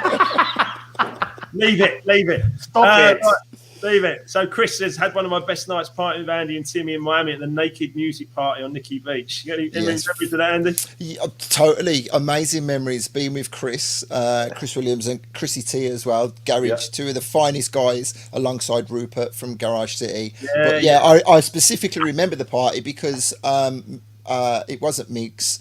Actually, no, it was Miguel. Meeks played one of our vinyl that we'd given to him. You know how difficult that was in Miami to get one of the productions played, and so that was actually a very special afternoon, and they were a bit messy back then as well, Craig's saying 2 beers in bed. I don't know, I think he's talking about you, Wardy. You're not right. You're not right. And Tim's just saying good times. Tim Russell, one of my other residents of America. I haven't seen Tim for a long time. Another young man that learnt the art, bless him, of warming up. Never did late sets, really. Always when the club was quiet, cold and empty. And as a kid, he worked in a record shop I'm sure he was 15 or he was supposed to go to school. Sorry, education department. And he was working in the shop for me, and then came and worked time America, played the Time Flies, played some great ear for music, Tim. Fair play. I think playing those warm-up is actually a real skill. How many times you walk into a club and the warm-up DJ is just banging it out at like 10 o'clock or something. You're like, what are you doing? I think warm it up. But I think it's only in our music, our style of music, that it was ever done properly. I've not experienced the sort of journey, as we all like to call it, soulful house aficionados. It's about taking people on a journey and getting them to escape. I think house music is the only one where in a great club, you'll have somebody that just isn't looking for the limelight, is just there warming up the system, warming up the pots of those rotary mixers that when we all first saw them, we thought, oh my God, what do I do? There's no faders or there's no I hated playing at the Ministry for a little while on the rotaries. I really didn't enjoy it at all. But I can remember playing in the bar. We need to explain that for quite a few people, DJs that are not watching. But the rotary mixers were actually like classic, like Larry Levan from like the 70s and all the way through those famous New York clubs. And they were kind of like, everyone was like, oh, if you can play in a rotary mixer, then you've nailed it type thing. But they were literally, as you say, no crossfader whatsoever, and literally just these knobs, and you just had to like mix these knobs and blend. And if you weren't tight, and I mean like properly tight, if you weren't tight in the mix, they would show you up big time. Oh yeah, very transparent. Oh, super transparent. Very transparent. I can remember turning up the Ministry once, and we played in the bar, and there was no turntables. There was just 3 CDJs and a rotary mixer. And I was just at the very, very beginning stages of transitioning from vinyl to CD. So playing 90% vinyl and playing the odd CD. Turned up 3 CDJs, rotary mixer. I'm thinking, oh my God, this is. And I think Chris, and I think it was Bobby and Steve, Chris and Rupert. There might have been a Garage City thing in the bar actually. And I remember, I'm sure it was Chris or Chrissy T said, don't worry about it, you'll be fine. And I literally had 10 CDs. So I literally learned to play all my records from start to finish, just getting to know them, because we were all probably guilty of taking loads of music and playing the same records do you know what I mean? And I got to learn that it was more about experimenting. Thank God. Everybody was drunk and I got away with it, I think. So Jan should say it's 9:30. Andy's normally asleep by now. He's not lying. He's not lying. Kev's saying you are an hour ahead. Can everybody? I'm going to put some money in the tip jar here. Can everyone Leave me alone. I mean, another thing about that period as well, you had a lot. We really believed in it, you know, to fly. I mean, for me to be getting on a plane on day that it's about Miami and we've got to go down there. I'm thinking, well, what we're going down there for is you're going down there to get test press. You're going down there to get pre-release. I'm like, we've got to fly all the way to Miami to get test press. It's not That's what it was all about. But when we arrived there in '97 and the club was Liquid, I remember it clearly, Liquid on Ocean Drive, I think, or Liquid Club. And outside that club was every Brit who was into it. Stood outside there. Andy had this camcorder. This was the big JVC, and he was the cameraman, man. He was the cameraman. He was taking it all. And we went in there, and I looked out on that road, and I just thought, this is crazy, you know. But we really believed it. We believed it over every other form of house music. We were in with the real thing, you know. I always remember Miami. I always remember Miami after a long, cold, dark winter in the UK. You know, playing those clubs because you could, and everyone was indoors. But as soon as it was like Winter Music Conference time around March, and just getting on the plane and just like, right, I'm off, and like getting like 10 days at the end of a long, cold winter in London, and you're there in Miami. Brits abroad, we're all white, all, you know, maybe a bit too chubby or whatever, you know, or going pink in the sun or whatever, you know, all that. But it was just a great time. It was a great outstanding. All those nights, you know, all those. The bag at the Masters at Work party. Andy would say, I said, where did you get that? He says, oh, yeah, man, they're handing them out over there. I says, I've got, you know, and it was one of the packs was, what's the track? Work, and Work was, and it wasn't what Work became now. You know, at that point, it was quite fresh with this calypso vocal over it, and you know, to get the bag, man, that was what it was what it was all about. I can remember. Do you remember? It was all about a big tune, Miami, wasn't it? There was always a big conference tune, and the one year, look at that, 2003. The one year, are we going into pulling out things? No. So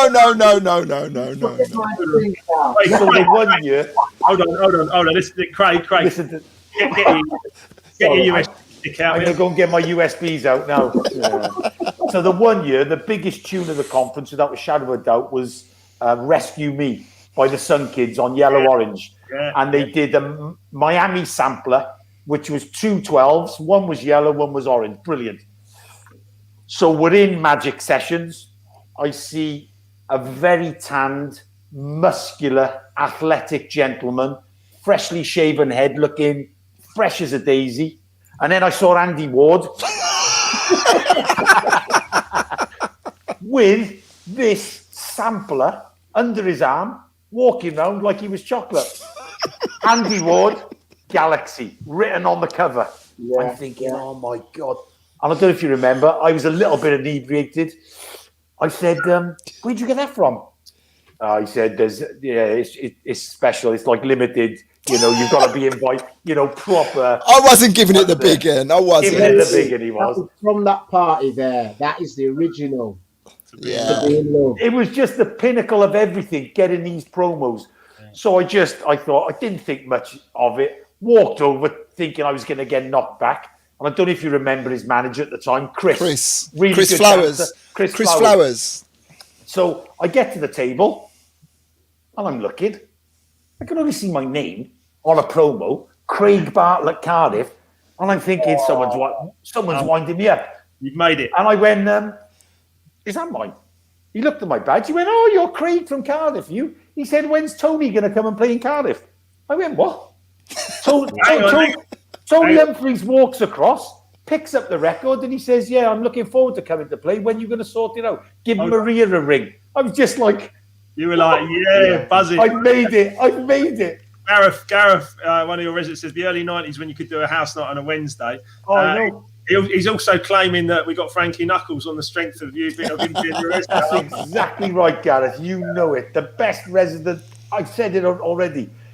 legendary from playing the very first record to the very last record at the last party, Gareth. He's been with me since the very, very beginning, since Brilliant. a little spotty teenager, now, almost 50, still going strong, bless him, supporting everything I do. Stuart, He does need to tell me to stop, so some now and again.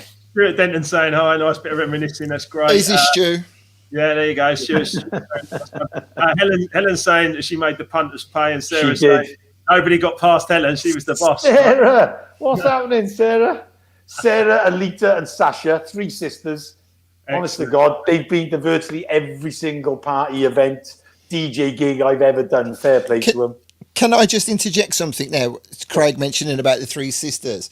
I think that's the important thing. It goes without saying, we all got into this because of our love for the music. Nobody had any ideas of where this was going to take us, but it was all about sharing the music. And I think all of our combined successes has only really happened because of the strong support of the people that we brought with us along the way. Yeah. Definitely. Yeah, definitely. I mean, you're only as strong as the people. Without a shadow of a doubt, they've just trusted us. Yeah. So Sorry. Simon's saying, this way, Garage City, they were all amazing, Bobby and Steve. Simon's just laughing about the Clevelander. Steve saying, I seem to recall Westwood Pyjamas being your chuff outfit. Yes, Mr. King, one of Birmingham's finest. He's from Cardiff, now lives in a very, very nice area of Birmingham.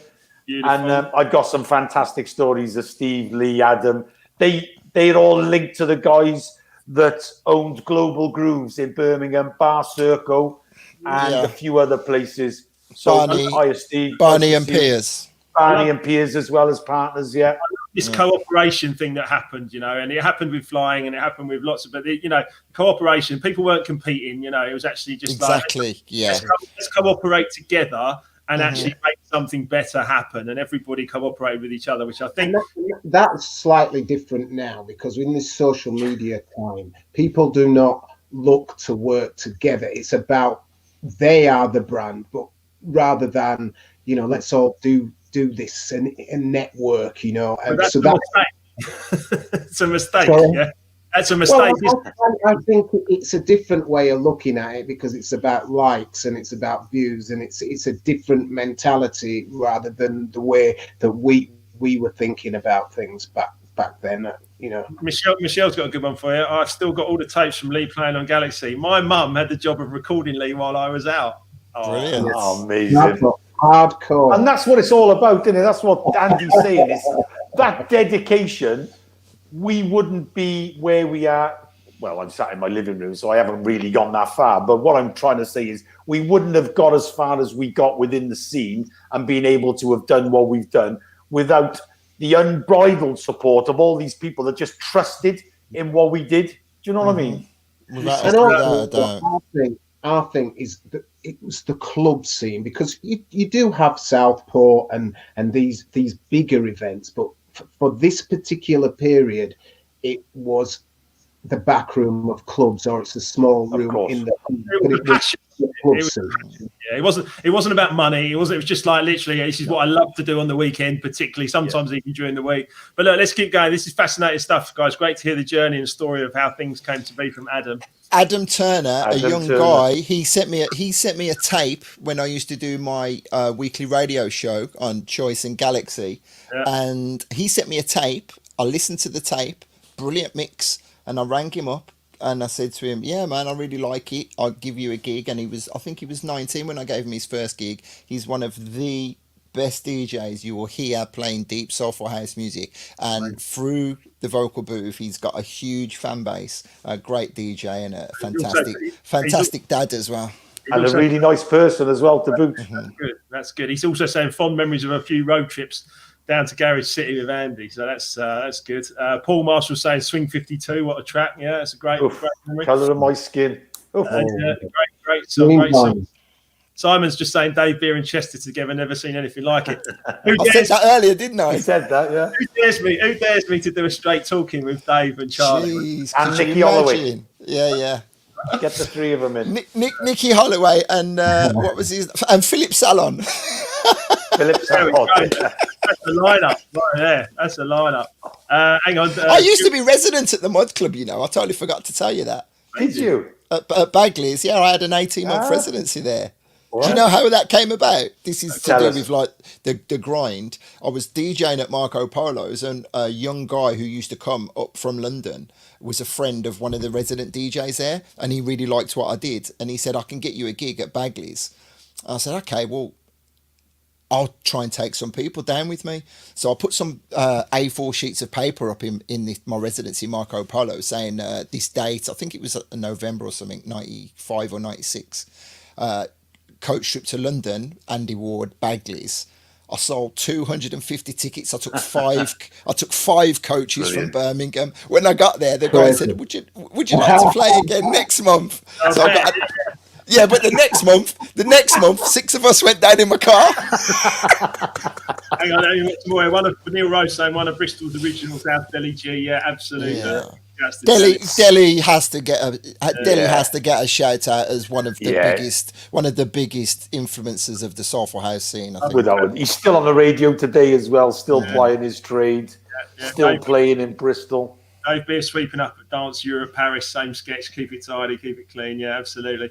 Julius saying, don't start me on FK. Yeah, of course, Frankie was the king. Yeah, Frankie, Knuckles, Southport weekender, pure class. More people saying bedtime for you, Andy. I don't know. We're going to keep going. Michael, he's saying Andy Street Parade Zurich. Yes. Michael, again, we were talking about Michael giving him a lot of praise. That was one of my first ever gigs outside of the UK. Michael flew me over to play there. I've always said to Michael, I'm honoured to do that. And then also, Craig and Lee, I'm not sure if you played there. You had like the regular gigs you would do to go to like Belfast, playing for Stevie at Thompson's. Stevie Boyd, Thompson's, massive. You know? There was that network, and so my diary would be full every month of that. You know, it was going on this little circuit, so there was years of that was all my deed alongside my residencies.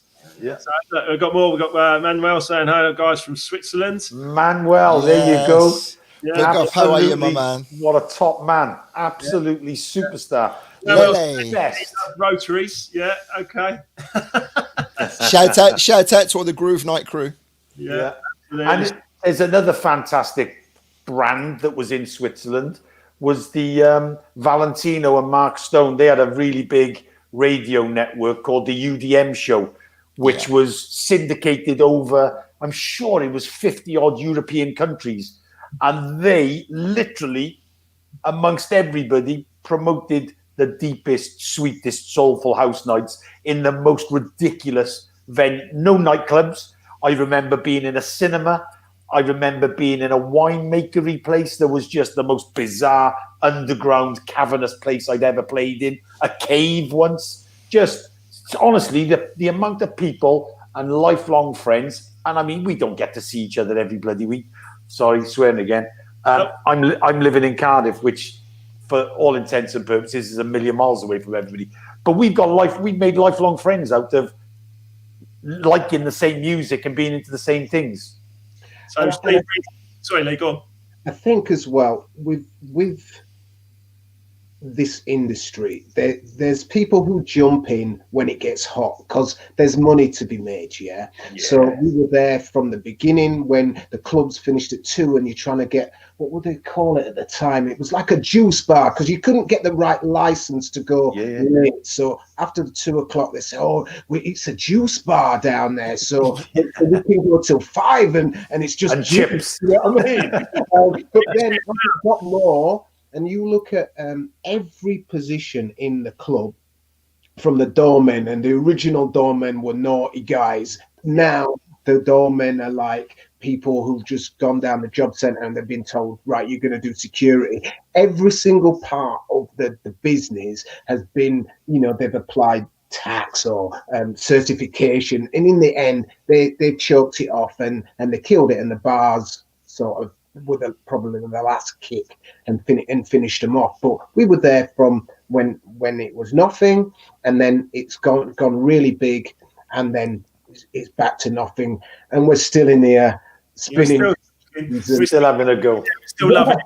And we've still got a vibe, right? It's amazing. So look, Steve Reed is saying incredible history. Makes me wonder how the hell I ended up resident of Vocal Booth and Bump and Hustle. Great musical pedigree, fantastic DJ, Steve. No more than that, and a really nice person. We are. Look, Chris Williams, Dimitri Magic Sessions party. Magic Sessions, without doubt. I know lots of people love the Tenaglia sessions, yeah? And I had my feet in both camps because I loved what Tenaglia did and I understood it. But for most of the American house crew, it was a little bit too much when he went on one with his umbrellas and light sticks and lights and torches. Yeah. Magic Sessions was probably, for me, the best party of the night. Yeah. Masters at Work daytime party was the best daytime party. Dimitri from Paris played Nelly, It's Getting Hot in Here, an edit he did upstairs. I have never experienced anything like it in a nightclub. I don't like R&B per se, but to listen to something like that by a DJ and a producer who was so clever enough to program it when it was getting hot, when the beautiful supermodels of South Beach were starting to strip off into their bikinis, you know, when the timing was just pure perfection. Yes, the alcohol was kicking in and everything else. It was just, if you could create the perfect moment, that moment of him playing that song is just legendary. Because do you remember the big air horn? And the big hair horn in the Magic Sessions. Just amazing. Just amazing. Brilliant. And to get in that party, you had to break every kind of rule and barrier. It was just a no entry. You couldn't get in there for love nor money. And fair play, big shout again to Bobby and Steve, Mickey, Zoo, and all the boys.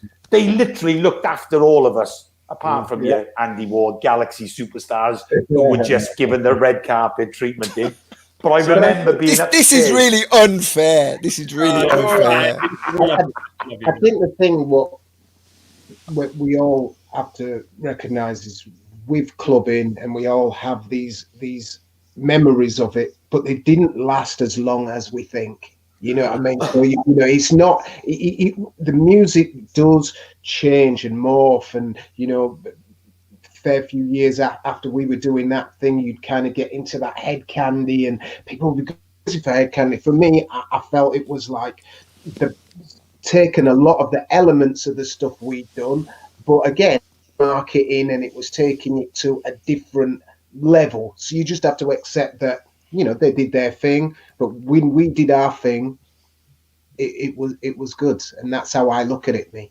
So look, I mean, I agree with you, mate. I couldn't agree with you more. I mean, there's some great messages. There's so much lively stuff coming in. It's great. So Gareth sent to me, Mark, you played for us in America. I remember it well. It was a great night. I loved playing there.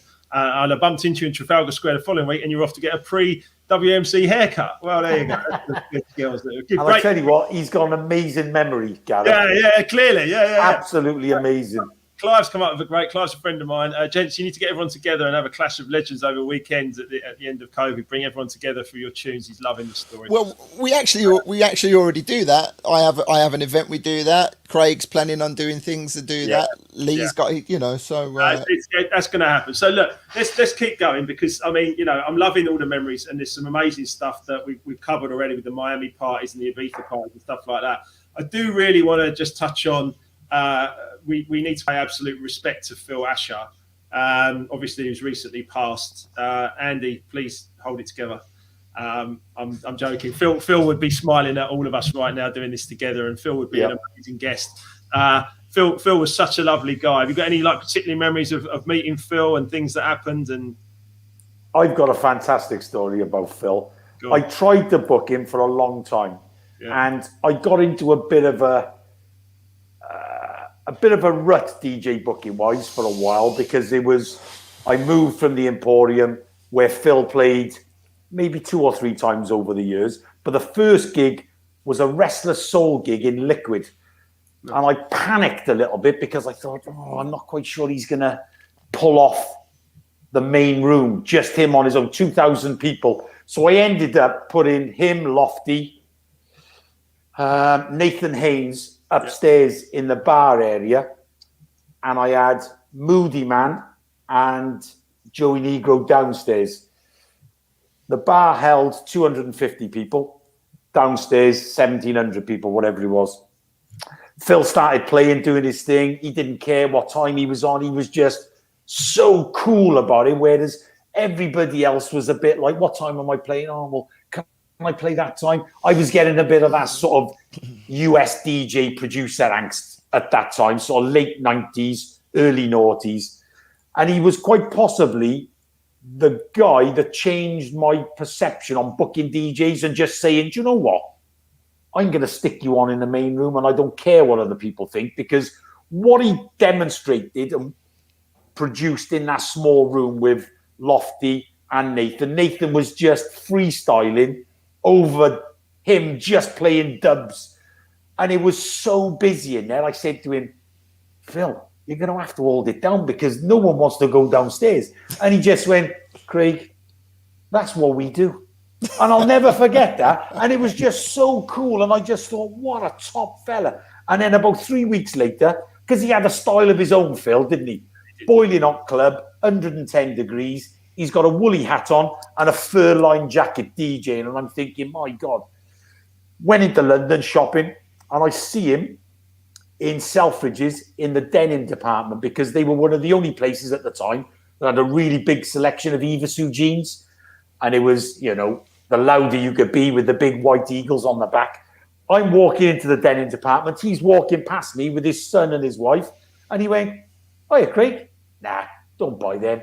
They're a bit crass. Get something cool for yourself." And just walked off. Just brilliant. And what a top Pure fella. flash. Pure flash. Absolutely pure to the bone he was. And God love, our scene's going to miss him dreadfully. But everyone in different forms is going to be upset for a whole host of variety of reasons, and so they should be. But that fella has left a legacy that's so big. I just get out there and find the music of his that he's put out there, because there's countless productions and remixes that fella has done. Craig, there's a Track Source chart someone's put together. I think Track Source have done it themselves. But they put together a Phil Asher chart. Oh, it's amazing. It's outstanding.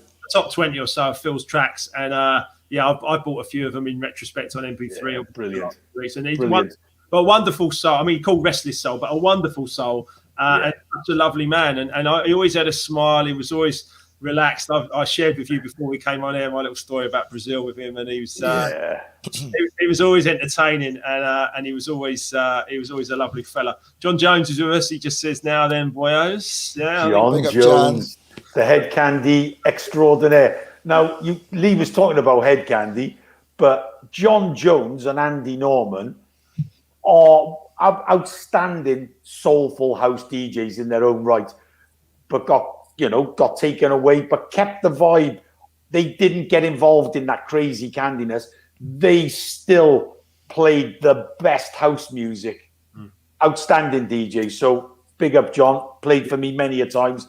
Very, very good DJ. Great guy as well. Brilliant. No, absolutely. I concur. So look, I'm loving this chat. You realise we've been on here for an hour and 42 minutes now, don't you? So time is flying and it's beautiful. Can I just interject though, Mark? Yeah. I don't think we have even touched on the subject of why we are here to help promote your book, brother. No, that's right.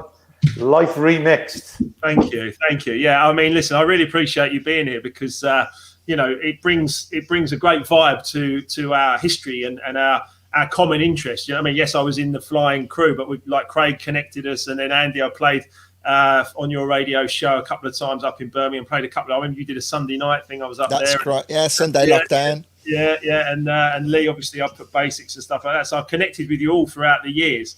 And yes, Life Remixed is out on next Tuesday. It's out in 6 days' time, and it's kind of mind blowing in many ways. And it's been bigged up by people from Bob Proctor and Marcy Sharma from The Secret, and it's also been bigged up by my little brother, who says it's like a cross between the In-Betweeners and the Tony Robbins seminar, which I thought was quite funny. And also Rocky's put his name to it, Lofty's put his name to it. You know, they've all read it, and the feedback I've had from people is amazing. So I'm really appreciating you boys being here, and thank you, Andy, for bringing that up, mate. Yeah, I mean, we're here to talk about this. I mean, look, let's talk a bit about 2020 and 2021. It's been weird, clearly. Nobody could have predicted this one. I mean. I consider myself reasonably well read, and there's a book called Think and Grow Rich by Napoleon Hill, and he talks in there about how every 7 to 10 years there's a crisis in humanity. And certainly in 2008-9 it was the credit crunch, and everyone stopped going out for a while, and there wasn't so much money around, and people weren't going to clubs, and that would have hit us, and it certainly hit me. I ended up bankrupt off the back of that, to be honest, and that's in Life Remix. So it was a really, really tough time. But no one could have predicted this one. I mean, this one's off the charts, isn't it? I mean, how's it affected you? Is there any positives you can take out of it? I mean, please just take your time and share with people. I mean, for me, I don't mind starting. I think I'm a sort of a character and a personality that always wants to do my best and be the best at everything. And I think for me, that credit crunch time of about 2008, 2009, I was aware that America wasn't as good as it could have been. It was starting to go a little bit the other way, and I was having to start to book. Like Lee said, it sort of morphed into different things, the music, and I was starting, like Andy, DJing around the world because I wanted to earn money. I wanted to play on a Wednesday, Friday, Saturday, and Sunday. I wanted to have a nice lifestyle, and I was taking on really shit gigs that I should have stayed at home with. So for me, the lockdown has sort of opened my eyes, really, and I've started to learn that doing nothing's okay, and relaxing is a really good, very important thing that we all need to do. Because for years, I was up all night, Friday, Saturday, Sunday, thinking I'd be okay by Monday. I'd have a cold Tuesday and Wednesday. I'd start again Thursday, Friday. I'm not just staying out for drinking and doing whatever, but just the hours and the lifestyle. It's just no good, wasn't any good to anybody at that sort of pace. And, I can only imagine what those superstar DJs were going through, flying to different time zones every week. But I think the lockdown, I spent so much more time with my wife. God love her, she's still with me, like Andy. We're 31 years in now. Whether it's because she can't be bothered going anywhere else or doing hang else. on. I'm sure there's a Mickey Flanagan sketch. It's like, he says, look, we've been married for like 20 years, but our marriage has survived because basically we've only spent about like 20 minutes together. That's the key, though, isn't it? And I think it's been a testing time for a lot of people because you're either out working or you're on different time zones and you're doing different things, and you rarely spend that much time with each other. But since March, we've spent every single day with each other. I haven't been anywhere. She hasn't been anywhere. Bless her. She's been working from home, thankfully. And I've just learned to appreciate the simpler things in life, to be honest. I know I don't need all those clothes. I know I don't need to go out or be liked. Do you know what I mean? And I think for me, that's been the biggest bonus. That's actually a self-development, self-awareness, isn't it? Definitely. Good for you, Matt. And also, I think I shared this at the start. In every crisis, there is an opportunity of sorts, and we have to understand. Of course, people have passed, and we understand it's. And I know, and it's been really difficult, and I've been really lucky, to be fair. But it's been a turning point for me, and I think as we come out of it, or as and when we do, fingers crossed, touch wood.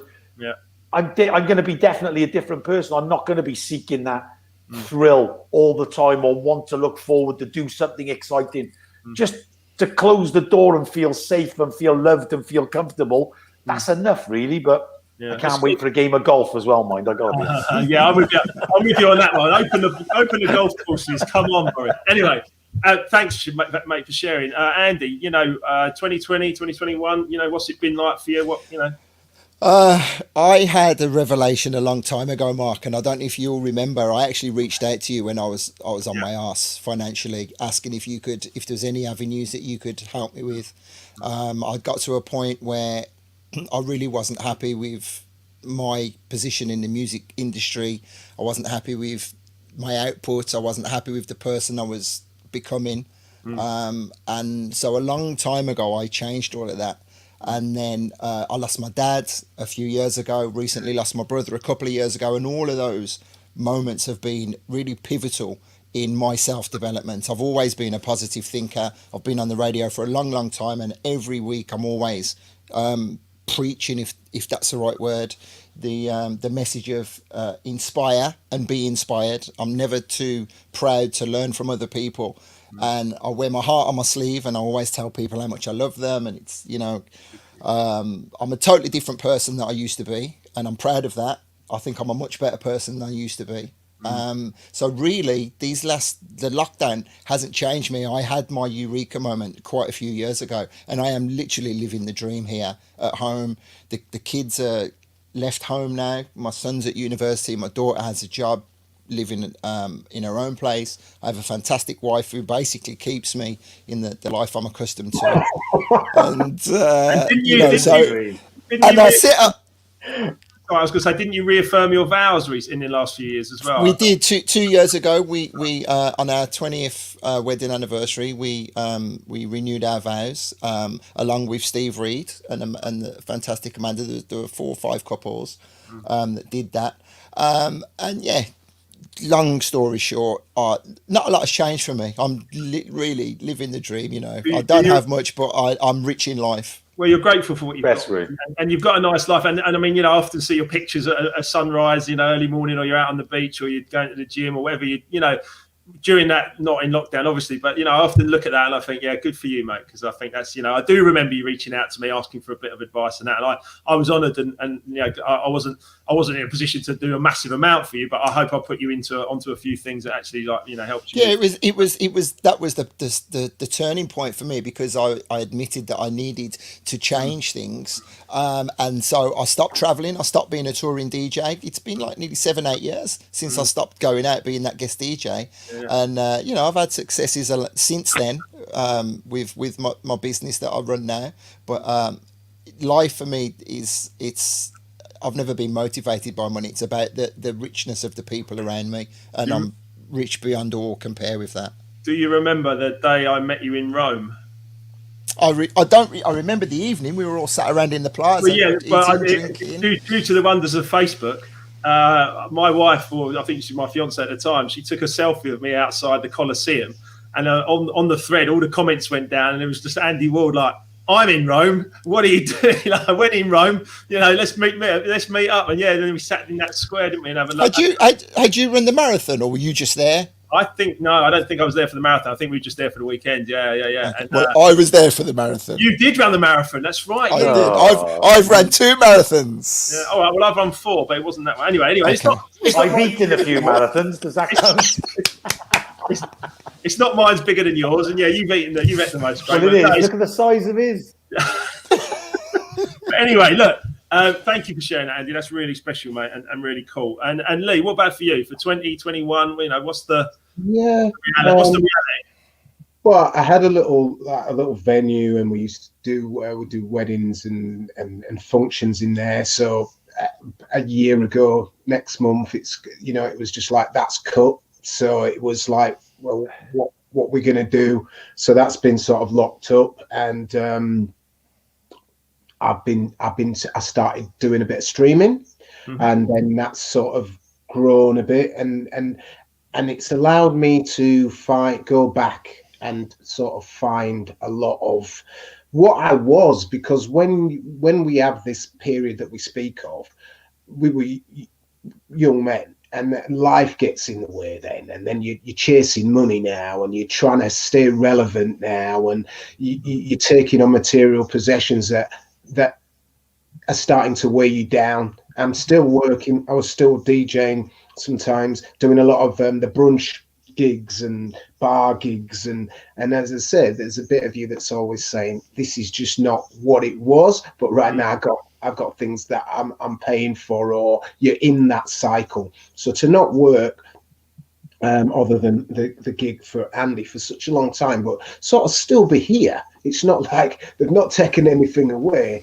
Now I'm sort of looking at things in a different way, and musically to DJ the music that I really love back again, streaming. I'm not far off. I'm not far off a 95 version. I'd like to go toe to toe with me from 1995. The gaps in the records might show me up a bit, you know what I mean? But other than that, no, I'm quite happy. I think this period hasn't been bad for me at all. It's allowed me to sort of find the guy that I was, but a bit more mature. I think it's good. Yeah, I think it's a really great analogy and a great way of putting it. It's almost like a bit of a breather, isn't it? Almost like a pause button.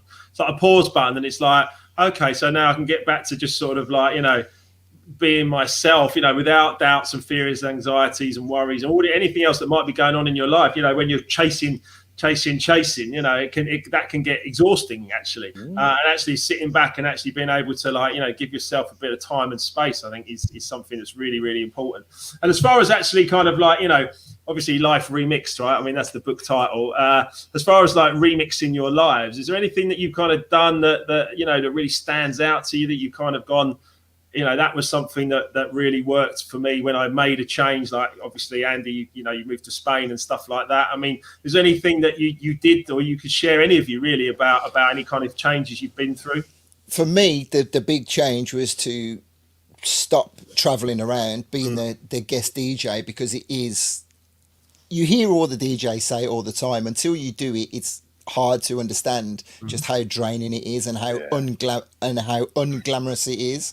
So when I stopped traveling on the road, it enabled me to focus more energy on training for a marathon. So I ran my first marathon. Coincidentally, it was the same time that I lost my dad. And then from doing that, I started to be able to eat better. I started going to the gym. I put a bit of weight on. I'm not, it's all relative, but I'm no muscle man. But compared to photographs of me 6-7 years ago, I was like a beanpole. I got a little bit of meat on me now. I'm fit. I'm healthy. I'm proud of the person that I am now. So that's how I changed. And Craig made a joke earlier about the grey goose. Because I wasn't really enjoying myself a lot of times when I was going out, so I was drinking a lot. I've never had a drink problem because I wouldn't drink at home or ever, but I'd go out and I'd be absolutely slaughtered. I'd be going to gigs, I'd be getting absolutely wasted because I wasn't really enjoying myself. I became something that I wasn't really happy with. So all of those things amalgamated into me changing. I think alcohol can if it gets out of hand, certainly for me, it did. Many times, and I think alcohol, you're trying to take the edges off, like you're saying, you're trying to take the edges off the the fact you're not that happy and this is not really what I've chosen to do. It's just something, it's just where the career's just taken you. But actually, if you're out getting smashed, then you've got to, it's probably time to have a little look at that, as you say. Well, not all the time, because Craig and I, we a lot of the times we were out, we would have been in fantastic venues, fantastic parties. That was a different kind of time, but there was that time I go to places on a regular basis. I won't list them all, but I used to get fortunate to go back on a regular, as we all would have done every 2 or 3 months. Exotic and incredible places. The first time you go, it's fantastic. The second time you go, it's great. The third time you go, it's like, maybe what time have I got to get up in the morning to get back? And the shine goes off it. I remember being in like clubs in hotels in with the greatest respect, the back of Beyond in Russia and stuff like that, when my mates would be ringing like, Wilkes, what are you doing? Like, we're all going out. It's like 20 of us, we're all going for like a meal and down the river, and we're going to do this. And I'm like, I'm sitting in a hotel room on my own in somewhere that's like 5-hour flight from my house, and I'm like, don't get me wrong, it was amazing moments. And yet there was that side to it. In the end, certainly, it became like a part of it became not fun anymore. Horrible. I was in Russia one time. One very quick story about Russia. In the back of Beyond, opening a casino, getting paid stupid money for this gig, and there was a hotel and a casino in this complex where the club was, and it was like the whatever you call them, the launch before people actually opened it. So I was going to play the music. Because of the way the flight times work, I had to fly, I think it was 1 or 2 days before. They put me in this room. It was a huge, like a suite, but it hadn't been properly decorated yet. So what there was a double bed, and I'm not joking you, if you can imagine, like 30 feet away, like a 15-inch television, on the other side, no Wi-Fi. And then when I wanted to eat, I used to have to go down to the casino to order the food from the casino, where they were like testing the chefs and everything. And I swear to God, I used to have to say to the guy, because nobody spoke any English, I used to have to go, if I wanted chicken, or moo, if I wanted a steak. I swear to God. Brilliant. That's it. That's a beauty. That's an absolute beauty. Yeah, it's not all glamour. I think that's the point. It's certainly not, is it? I'll give you just when I was doing like the Ministry of Sound and any gig in London at that time, I'd get all my boys and we'd go down there, but after a while their numbers started to diminish. So, and in the early days when you're full of adrenaline, I could drive down there, do the gig and drive all the way back. Even though I'd be complaining that I didn't want people sleeping in the car, because anything can happen. So, but as the gigs went on and the numbers got less, I started stopping at the service station like 3/4 of the way, half the way, and in the end, I just says, I'm gonna have to stay. I don't even think I can actually get back. So that even the adrenaline and the excitement of those gigs at the beginning, it does wane. It isn't all great fun. But we did it for passion, and I think that's really important. And I want to share a few things here as well. So Jeff's just saying how much he's loving it, which is excellent. A big supporter of Live Remix, Jeff. So thank you, mate. John Jones is when we're going back. He's saying, "Boys, thanks very much for that." Jason Thornton, big JBO fans, just saying loving the passion for the music, lads. Neil's just saying how much he's loving it, and Kevin says here for the golf course. Absolutely. Steve Reed's just giving us big love there. And what's we saying here? Top Man Lee giving us an outlet to play on Sundays for your Mixcloud. That's from Paul Marshall, which is really cool. So cool. And Sarah's just saying, Craig Bartlett, you're loving this. You look so happy reminiscing. You do, Craig, as well. It's just amazing to just... Darren Williams, one of my old school friends. I've known Darren since I was 13 years of age. He's a man that knows more about music than most people know about anything. So thank you for listening and tuning in, Daz. Absolutely. Your friendship, your continued friendship, even though you don't really come to my nights that much, is very welcome. But no, it's things like this are what gets people through periods of isolation and lockdown, because I don't get to see you guys as much as I would have liked over the years, because especially over the last 2 years. Last 2 years, yeah, that's a story in itself. Andy's booked me to play vocal. I played a couple of times back in the early days, and for whatever reason, he decided not to book me. I don't know why. He'll probably tell you. But the last 2 years he booked me. The year before last, I'm sat on the plane, and the area of Spain where Andy does the vocal booth, or used to do the vocal booth, came under the most horrendous weather and flooded the entire region. I'm sat on the plane. Yeah, Andy, I'm on my way. Is this safe? Yeah, safe. The passengers next to me, we can't be going. Look at these videos. The Spanish news are putting out videos, and it was just floods and bridges collapsing and houses falling in. And I said, I don't think I'm going to make it. He left. He said, we'll try it again next year. Don't worry. Thanks so much. And then, of course, COVID comes and goes, and everyone's locked down. So that's me and Vocal Booth never to be reunited again, I think. I'm sure it'll happen. Look, Stefan's saying great stories. Errol's saying... Shout out to Pingo. Big up Pingo. Big up Errol. Big up Errol. And I'm going to just say with regards to Andy as well, because even though I've been DJing constantly from those times, and playing different types of music, running nights, running clubs, but to get the call and get this call and say, and Andy saying, I'm doing this thing and I want it to be like the Miami vibe. And I was like, I don't know, I'm busy. I don't know if I can make it out there. And he's like, it's going to be, I'm getting the old gang together, and hopefully a lot of guys that are going to come back, if you do this again, because there was a gang of us. Anyway, it was a crazy story, and just showed this is what I mean about your mind going and you're racing and you're not thinking about things. So I go out there on the Thursday. I think it's Thursday. It's the opening. I'm going to play early doors. He says, don't worry. They're just going to check their pass in, and then they're going to get off. It's going to be really nice and mellow. Anyway, I played there, and it all gets Larry because the people wanted to release and have a good time. But I booked to go back home on the Saturday. So my mate has come over, and I'm leaving, and the place is just getting rammed. It's rammed out, and I'm leaving with my bag, dragging my bag out there. And when I got back home, all my mates, he's saying, listen, it's the white party, it's this, it's that. And I says, after that, I says, this will never, ever, ever happen to me again. But I just didn't understand what was going on at the time, and it just goes to show. So I want to thank, Andy, definitely, because he's got a T-shirt that says "Vocal Booth Saved My Life," and he definitely got me right back to that. That's good. That's good. That's really good.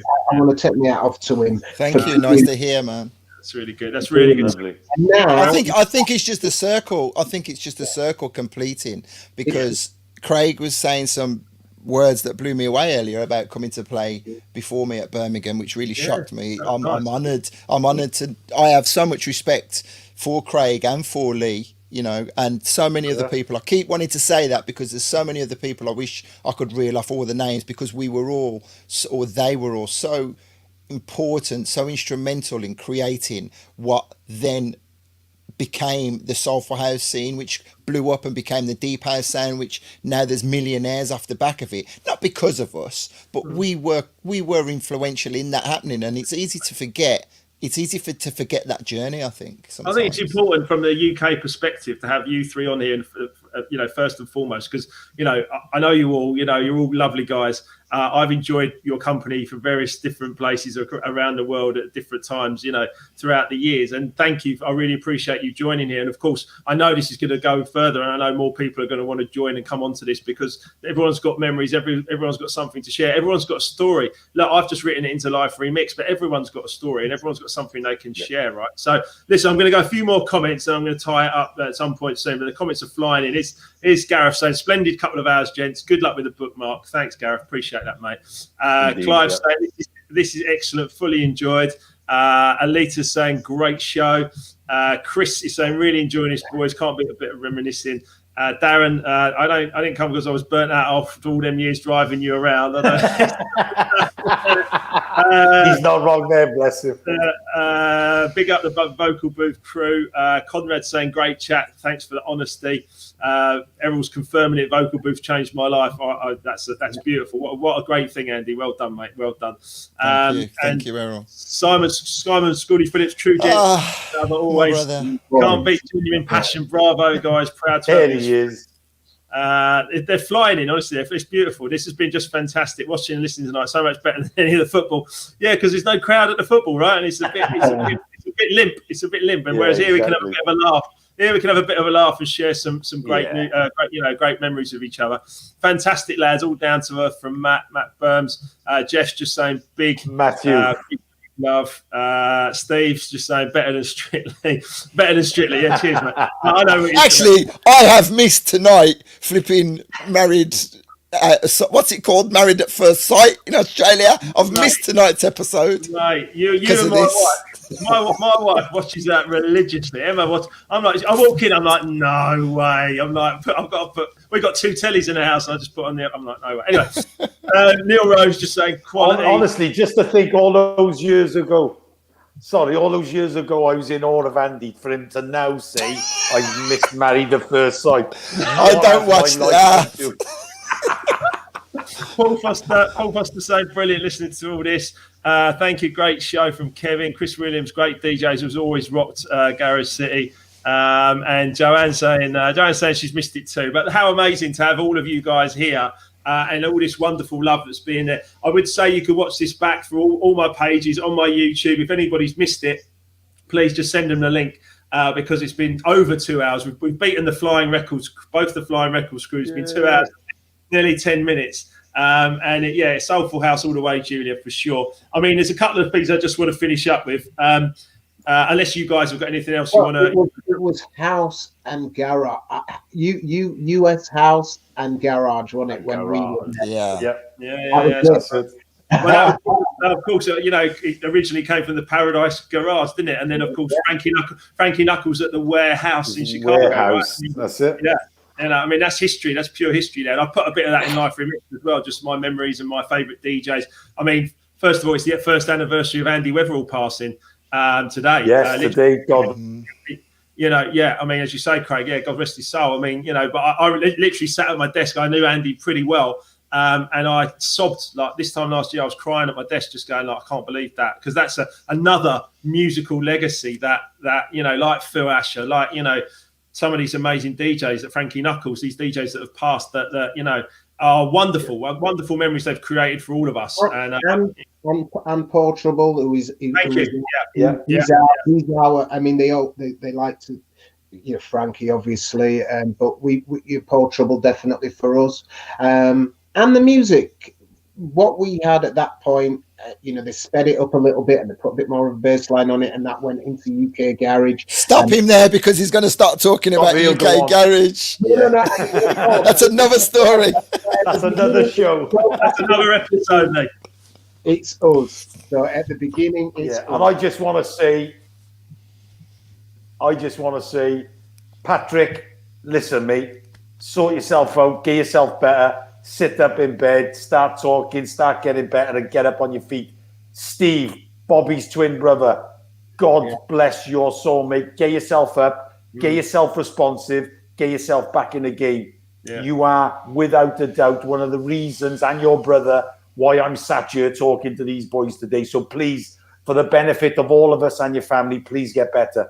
I couldn't agree with you more, mate. And we're sending absolute love, obviously, to all of those people, and anyone, of course, who's been affected in this tough time, right? I mean, it's been tough for everyone, but you know what? You know, we will come back, we will bounce back. You know, we will dance again. We will do things that we can enjoy again. I know that, you know, I do feel a bit like a year of my life has kind of all the fun stuff that we like to do has kind of been taken away. And I think that's been one of the biggest challenges for many of us. But look, I just want to, there's three things, there's one for each of you really, that I just wanted to just run past each of you just as a finish.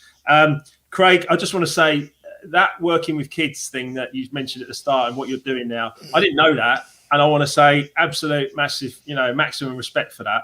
And I am going to be in touch because I've got a few things I want to talk to you about, because you know, that's something that Life Remixed, I'm sure, can help with. And you know, if there's opportunities there, I'd love to be able to help. You know, it's again, it's not about the money. It's about the passion of, like, you know, is there something that I can do and offer that might help, like, you know, troubled kids? Because, you know, we've all been through some of that, something like that or something similar. So Craig, first of all, thank you for that, mate. That was awesome to share that. Lee, on a slightly lighter note, you do look like you look like a bit like that episode or that part of the film of Human Traffic in the record shop. Remember that? That was filmed in Wush Records. It was filmed in the shop. That scene was it? Filmed in my shop. Yeah. If you Google search it, that's Wush Records. Yeah. Do you know what? I was trying to think about, because they had the scene. Yeah, they had the scene in Human Traffic where Carl Cox was in the club, and I was sure that was something to do with that. Was the Emporium? That was the club. Yeah. I was trying to put, and then I was looking at Lee, and I was going, Lee looks like he's in the record shop in Human Traffic. I've written it down. I've actually written it down here because I was like, I've got to bring that up later because he's awesome. Honestly, that's brilliant, mate. Absolutely brilliant. And Andy, I'm going to leave the last bit to you, mate, because I'm just going to remind everyone again to please go and watch that video after this of oh,